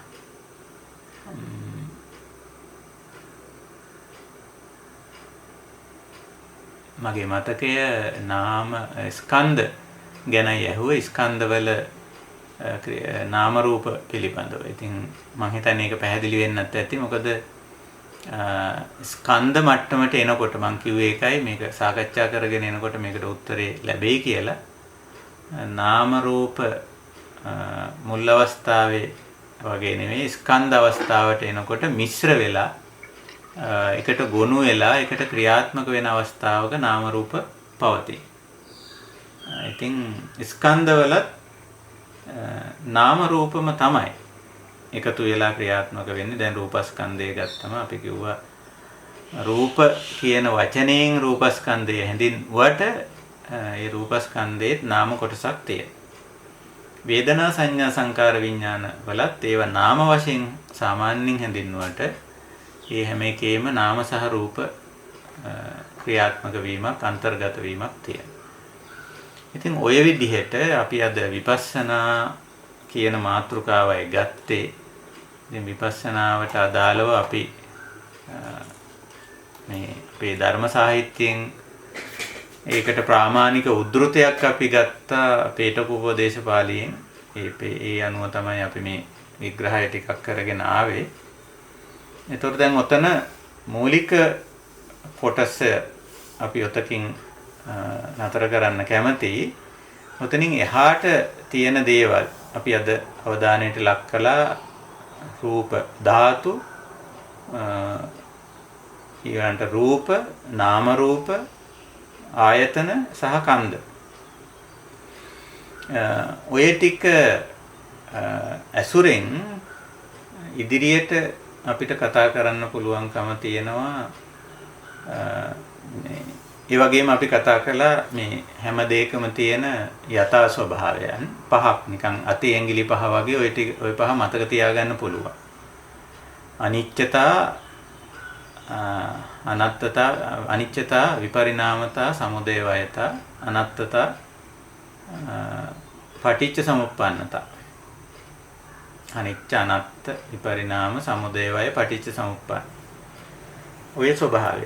ඔය පහ දැක්කන යම් කෙනෙක් යම් දෙයක නාමයක හෝ රූපයක එහෙම නැත්නම් නාම රූප ක්‍රියාකාරීත්වයක ඒකට අපි කිව්ව ආයතන කියලා. ආයතනයක දැක්කන එහෙම නැත්නම් ආයතන ක්‍රියාකාරීත්වය නිසා ඇතිවෙච්ච කන්දේ කඳු පහේ ඔය යථා ස්වභාවය දැක්කන ඉතින් ඒ තැනත්තා ඔය කිසි දෙයක් පිළිබඳව ප්‍රකම්පණය වෙන්නේ නැහැ. ගැඹුරු අවබෝධයක් තියෙනවා. වැටහීමක් තියෙනවා. තේරුම් ගැනීමක් තියෙනවා. යථා ස්වභාවය තේරිලා. ඉතින්දි කිව්වෙත් මේ දේවල් වල යථා භූතය ඇතිතතු දැකීම කියලානේ විපස්සනාව විස්තර කරේ. එහෙමනේ. යථා භූතං යථා ස්වභාවය දැක්කම ප්‍රකම්පණය වෙන්නේ නැහැ. ඉතින් ඕක තමයි මූලික වශයෙන් අපි විපස්සනාවට ප්‍රවේශ වීමක් වගේ දෙයක් අද කතා කළේ. තවත් අපිට මේ විපස්සනාව ඇසුරු කරගෙන මේ සාකච්ඡාව ටිකක් කරගෙන යන්න පුළුවන්. හොඳයි, තවදුරටත් අපේ මේ සාකච්ඡාවට සම්බන්ධ වෙලා ඉන්න නැත්තන්ට අදහස් ඉදිරිපත් කරන්න සහ තියෙනවා නම් අපි ඒකට අවස්ථාව සලසනු මෙතෙන් සිට. ස්වාමීන් වහන්සේ පටිච්ච සමුප්පාදා කියන්නේ ස්වාමීන් වහන්සේ මේ පොඩ්ඩක් විස්තර කරන්න ඒක තේරුම් ගියාමදී ස්වාමීන් වහන්සේ. පටිච්ච සමුප්පන්නතා. දැන් අපි කිව්වනේ දැන් නාම ධර්මවල රූප ධර්මවල ආයතනවල කන්දවල වෙනස් වීම සිද්ධ වෙනවා කියලා. අනිත්‍ය වෙනවා කියලා, හිටි ගමන් වෙනස් වෙනවා කියලා. එතකොට මේ වෙනස් වීම සිදුවන්නේ කිසියම් හේතුවකින්. ඒ වෙනස් වෙන්නේ හේතුවක් නිසා. එතකොට අන්න ඒකයි මේ පටිච්ච සමුප්පන්නතාවය කියන්නේ. හේතු ඵලයක්. හේතුවක ඵලයක් නිතරම. මේක හොඳ පැත්තට වෙනස් වුණත්, නරක පැත්තට වෙනස් වුණත් ඒ වෙනස් වීම හේතුවක ඵලයක්. ඊළඟට ඇතිවීම අපි මොකක් හරි ඇති වුණා කියලා උපන්න හටගත්තා ආරම්භ වුණා කියලා අපි කොහොම වචන පාවිච්චි කරනවානේ. එතකොට මේක ඇතිවීම හේතුවක ඵලයක්. කිසියම් හේතුවක් නිසා ඇති වුණා. ඊළඟට අපි කියමු මේක නැති වුණා කියලා, නිමා වුණා කියලා, අවසන් වුණා කියලා. ඒ අවසන් වීමත් යම්කිසි හේතුවක් නිසා සිද්ධ වෙන්නේ. ඊට අදාළ හේතුව ආවම ඒක නිමා වෙනවා. ඊට අදාළ හේතුව ආපුවම මේක හට ගන්නවා. එතකොට නිතරම මේ හේතුඵල සම්බන්ධයක් පෙන්නනෝ මේ වෙනස් වීමට, හට ගැනීමට, නිමා වීමට, විපරිණාමයට ක්‍රමානුකූලව යමක් වෙනස් වීගෙන යන්නේ. ඊට අදාළ හේතු යෙදුනම ඒක වෙනස් වීගෙන යනවා. මෙන්න මේ වගේ අර අපි අවබෝධ කරගත්තා වූ අනිත් පහ හතරම දැන් අපි පහක් කිව්වනේ. ඒ හතරටම හේතු තියෙනවා. අනිත්‍යතාවයට වෙනස් වෙන්නේ හේතුවක් ඇතුව. විපරිණාමය වෙන්නේ හේතුවකින්. සමුදය වය හටගන්න හේතුවකින්, නිමා වෙන්නේ හේතුවකින්. නේ? අපිට ඕන හැටියට හසුරුවා ගන්න බැරි වෙන්න හේතුවක් තියෙනවා. එතකොට මෙන්න මේ හේතු දැකීම මේ සංසිද්ධිවල හේතුඵල සම්බන්ධය දැකීම තමයි ඔය පටිච්ච සමුප්පන්නතා කියන්නේ. හේතුඵල ධර්මතාවය කියන්නේ.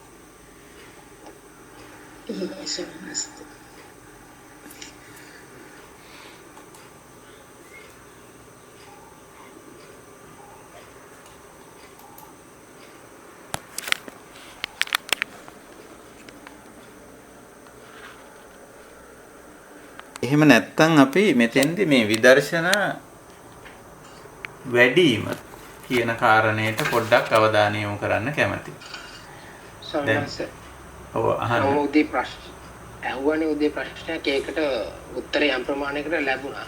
එතකොට තව මට මේකේ තහවුරු කරගන්න තියෙන්නේ අපිට මේ දැනෙන ඒ දුක ටිකක් අපි සංසාරික පුරුද්දත් එක්කද මම දන්නේ අපිට එකපාරට ඒක නිකන් අපේ අර ජීවිතේ පුරුදු වෙලා තියෙන ස්වභාවයත් එක්ක තාම එකපාරට අපිට පුළුවන් සමහර වෙලාවට දැඩිව ඒකට එළඹිලා අනිත් ආයේ දුක ඔය සියල්ල නොබදාගෙන අපිට බොහොම ඍජුව ඉන්න. නමුත් සමහර වෙලාවට අනිත් අයට අපි අනිත් අය මේකේදී අතාරිනවනේ. අනිත් අයට අපිව පේන්නේ නැතිව යනවා වගේ වෙනව නේද? මානසික ඒ කියන්නේ මානසික නෑ වගේ කියලා අපි ළඟ. ඒ සමහර අපේ ක්‍රියාකාරකම් සමග. එතකොට ඒකට අපි කියන්නේ දුක් වෙන්නේ නැත්තම් මානසික නෑ වගේද? ඒකද? ඔව්. නෑ මේක උතන පොඩි පටලැවිල්ලක් තියෙනවා. උතන ඔය මානසික නැති වෙන්නේ කරුණාව නැති වෙනකොටයි දුක් වෙන්නේ නැති වෙනකොට නෙමෙයි. අපි කරුණාව නැති වුණොත් තමයි අපි මානසික නැත්තේ. දුක් වීම අවශ්‍ය නැහැ යම් කිසි දෙයකට. අපි දුක් වීම කියන එක අපි කාරුණික වෙන්න ඕනේ. දැන් අපි හිතමු යම් කිසි කෙනෙකුට කරදරයක් වෙලා තියෙනවා කියලා. කරදරයක් මොකක් හරි දෙයක් වෙලා තියෙනවා නම් එතකොට අපි මානුෂීය වෙන්න ඕන, කරුණාවන්ත වෙන්න ඕන. මේ මිනිස්යාට මට උදව්වක් කරන්න පුළුවන්ද මේ වෙලාවේ, කොහොමද මේ මිනිස්යා මේකෙන් ගොඩගන්නේ කියලා. ඒකයි නේතු අර මේ මිනිස්යාපත් වෙලා තියෙන තත්ත්වය ගැන අපි නිකන් අඬලා දොඩලා වැළපිලා වැඩක් නෑ. ඒක නිකන් තේරුමක් නැති වැඩක්. අපි කාරුණික වෙන්න ඕන. එතකොට කෙනෙකුට ඇඬුවේ දෙඩුවේ නැති වුණාට ප්‍රශ්නයක් නැහැ.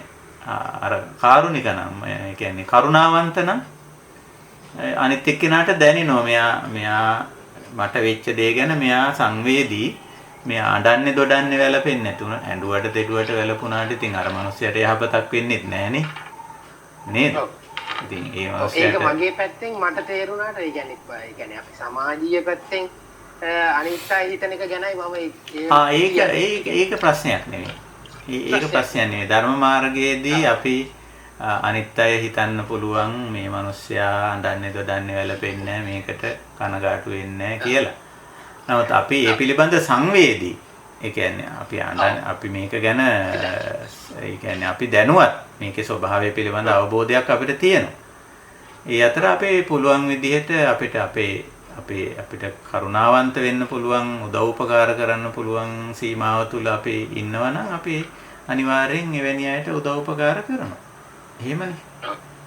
මෙතන අර සාමාන්‍යයෙන් අසුතවා පුතුජන කෙනෙක් හිතන්නේ මෙයා මේ අඬනවා දොඩනවා වැළපෙනවා නම් තමයි මෙයාගේ මේ කාරුණික ගතිය. ඔව් එහෙමයි කියලානේ හිතන්නේ. ඔව්. ඒක නිසා ඇඬුවට දෙඩුවට වැළපුණාට කාරුණිකයි කියලා අපි කියන්නේ අපේ දහමට නෑ. එතන තියෙන්නේ යාගේ යම්කිසි ආකාරයකින් සංවේදී වෙලා ඒක දරා ගන්න බැරුව කරන වැඩක්. කාරුණික කියලා කියන්නේ අර වෙච්ච දේ. දැන් කරුණාව විස්තර කරන්නේ පරදුක්ඛේ සති සාධූනං හදේ කම්පනං කරෝති इति කරුණා කියලානේ. අනිත් එක්කෙනාට ඇති වෙච්ච මේ දුක් ගැහැට කරදර ප්‍රශ්න මැද්දේ ඒක අවබෝධ කරගෙන ඒකට යම් ආකාරයක මේ ඵලදායී මැදිහත් වීමක් යම්කිසි උදව්වක් උපකාරයක් සහයෝගයක් මඟ පෙන්වීමක් කරනවා නම් අන්න ඒක කරුණා. ඒකයි අපි ළඟ තියෙනවා. අපි ඉතින් අඬන්න දොඩන්න වැළපෙන්න අවශ්‍යතාවයක් නැහැ. අපි දැන් විදර්ශනාවට ආපුවම අපිට තේරෙනවනේ එහෙම අඬලා දොඩලා වැළපිලා වැඩක් නැහැ කියලා. ඒක තේරෙනවනේ. ඉතින් ඒක තේරුණායින් පස්සේ කොහොමදත් අඬන්න දොඩන්න වැළපෙන්න දෙයක් නැහැ. එච්චරයි. පැහැදිලිවද සමනස. ඉතින් මම මේ විදර්ශනා වැඩිම කියන එක දැන් විදර්ශනාව අපි තවදුරටත් ඒක කතා කරමු. විදර්ශනා වැඩිම කියන එක ගැන පොදු යමක් කියන්න කැමතියි. එතකොට විදර්ශනාව අපි දැන් මේ අපි නාම කතා කරා රූප කතා කරා නාම රූප කතා කරා ආයතන කතා කරා කන්ද කතා කරා. දැන් ඒව පිළිබඳව වුණත් අර සමහර ඇත්තෝ ප්‍රශ්න ඇහුවා හොඳයි. අපහැදිලි නම් ඒව ගැන නැවත අහන්න. එතකොට දැන් මේ ටික තමයි අපේ ලෝකේ සහ ජීවිතය කියලා කියන්නේ. නාමයි රූපයි නාම රූපයි ආයතනයි කන්දයි. ওই ටික තමයි මේ අපේ ජීවිතය සහ ලෝකය කියලා කියන්නේ. දැන් ඔය ටිකට අන්තිමට කන්ද මට්ටමට එනකොට එක්තරා දෝෂයක් පටන් ගන්නවා. අපි ඔකට කියන්නේ උපාදාන කියලා. අර ස්වභාවික දෙයක් වෙච්ච කන්ද පහ උපාදාන කන්ද බවට හැරෙනවා. ඒ කියන්නේ මේ දේවල් වල යථා ස්වභාවය නොදැකීම නිසා විපස්සනා නොකිරීම නිසා මේවා යථා ස්වභාවයේ යථා පරිදිම නොදැකීම නිසා මේ කන්ද පිළිබඳ තණ්හා මාන දිට්ඨි ඇති කරගන්න. තණ්හා ඇති වෙන්නේ මේවයි තියෙන අර සුඛ වේදනීය ගතිය දුක්ඛ වේදනීය ගතිය නිසා ඒවා එක්ක යම් ආකාරයක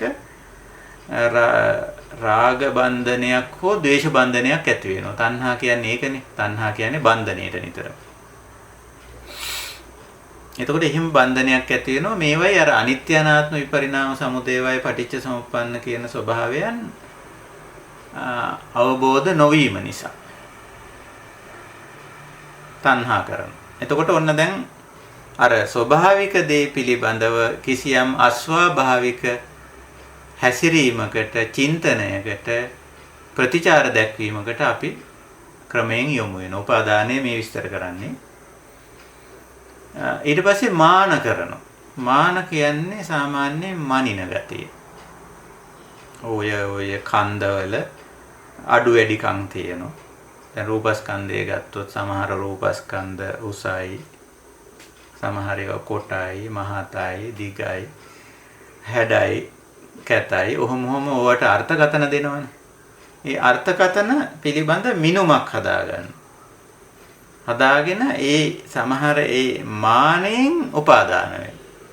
මේක ලස්සනයි කියලා හෝ කැතයි කියලා හෝ දිගයි කියලා හෝ කොටයි කියලා උසයි හරි පළලයි මොනවා හරි කියලා ඒකේ ගතිය ගුණය ස්වභාවය වර්ණය හැඩය ස්වරූපය අල්ලලා මැනලා ඒකට වටිනාකමක් දීලා ඒක අල්ලගන්න මානෙන් උපාදාන වෙන ඊළඟට දිට්ටි වලට ආපුවම ස්වභාවය තමයි අර නිත්‍ය සංඥා ආත්ම සංඥා අවිපරිණාමී සංඥා ඔය වගේ ඒවා ඇති කරගන්න මේක වෙනස් වෙන එකක් නෑ මේක ජරාවට ව්‍යාධියටපත් වෙන එකක් නෑ ආදී වර්ධනේ වැරදි දෘෂ්ටි ඇති කරගන්න අර අනිච්ච අනත්ත් විපරිණාම සමුදය වය පටිච්ච සමුප්පන්න කියන ධර්මතාවන්ට ප්‍රතිවිරුද්ධ හැඟීම් සංකල්පන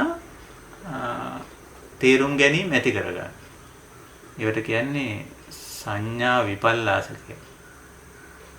එතකොටත් ඒව නිසා මේ කන්ද අල්ල ගන්නවා. කන්ද උපාදාන කර ගන්නවා. කන්ද පිළිබඳ වැරදි විවහාරයන්ට යනවා.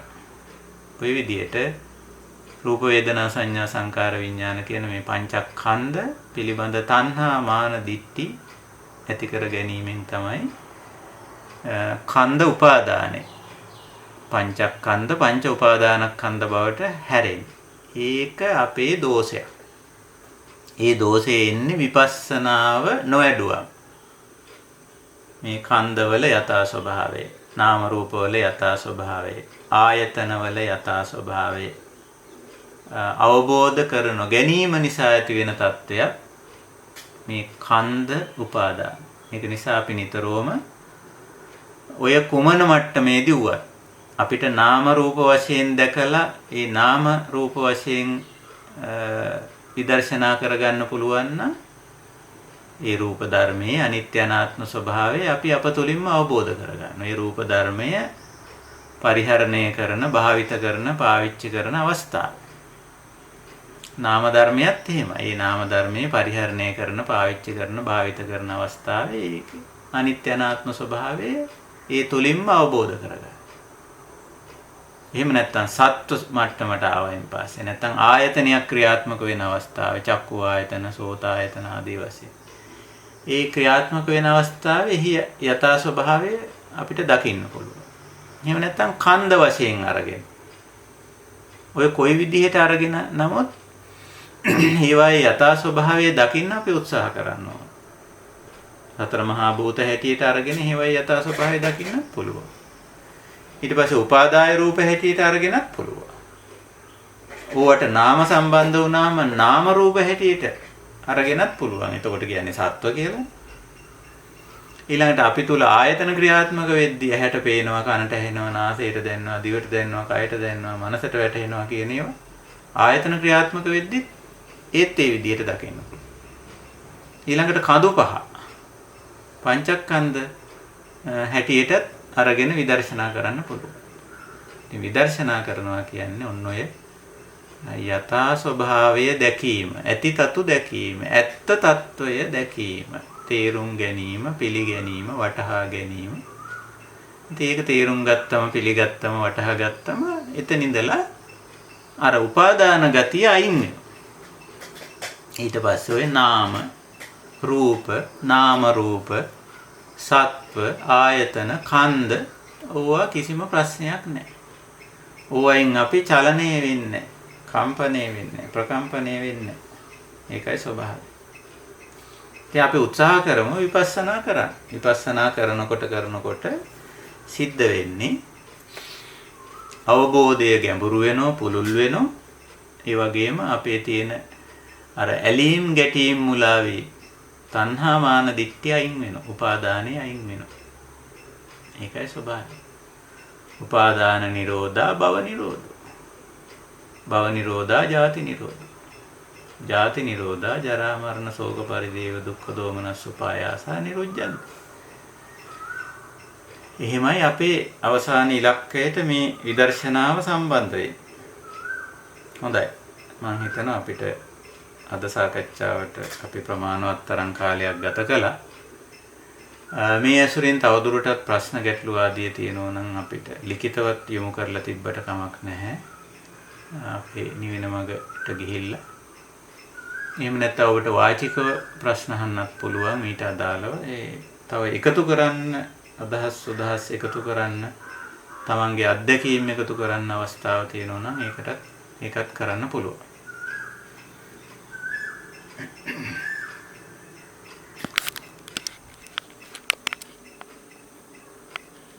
එහෙමනම් අපි අදට දහම් හමුව නිමා කරනවා.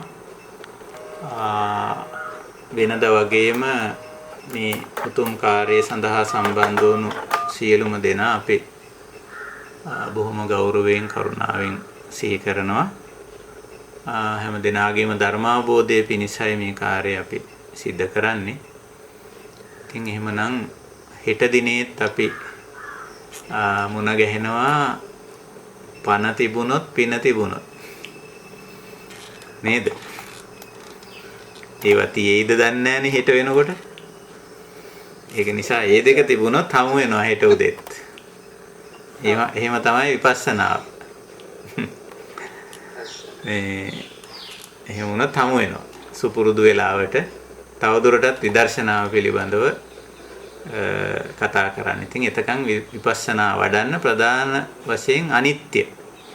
බොහොම වැදගත් අපේ ජීවිතයේ අනිත්‍ය. ඕනෑම වෙලාවක තත්ත්වය වෙනස් වෙන්න පුළුවන්. ඕනෑම දෙයක මේ අනිත්‍යයි කියන එක මේ නෙගටිව් පැත්තට ගන්න එපා. හුඟක් අය අනිත්‍යයි කියවම ගන්න නෙගටිව් පැත්තට. මේ වෙනස් වීම කියන එක පොසිටිව් හොඳ පැත්තටත් වෙන්න පුළුවන්. අපි අනිච්චං කියලා කියන්නේ මේ හුඟක් අය අපේ අනිච්චං කියන එක තේරුම් අරන් තියෙන්නේ මේ නරක පැත්තට, අයහපත් පැත්තට, අවාසිදායක පැත්තට වෙනස් වෙනකොට අනිච්චං කියන පුරුදු වෙලා තියෙන්නේ. අය හොඳ පැත්තට වෙනස් වීමක් නෙවෙයිද? ඒකත් වෙනස් වීමක්. ඒ වෙලාවටත් අපි කියන්න ඕන අනිච්චං කියලා තමයි. අර නරක පැත්තට තිබිච්ච දේ හොඳ පැත්තට වෙනස් වුණා කියන්නේත් අනිච්චං තමයි.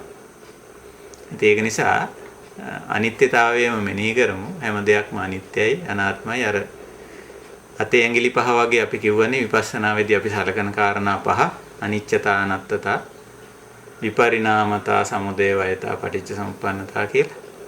මේ පහ නිතර වඩමු. හොඳයි එහෙමනම් අද අපේ සදහම් හමුව නිමා කරනවා.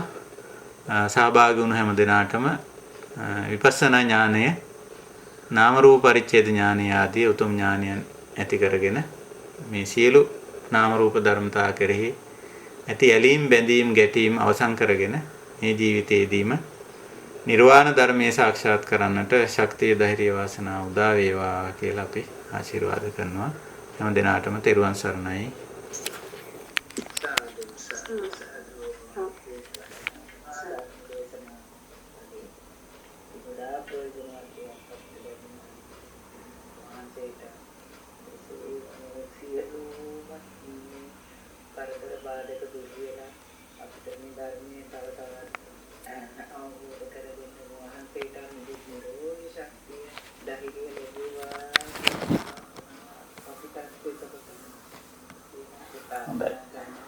Sadhu sadhu.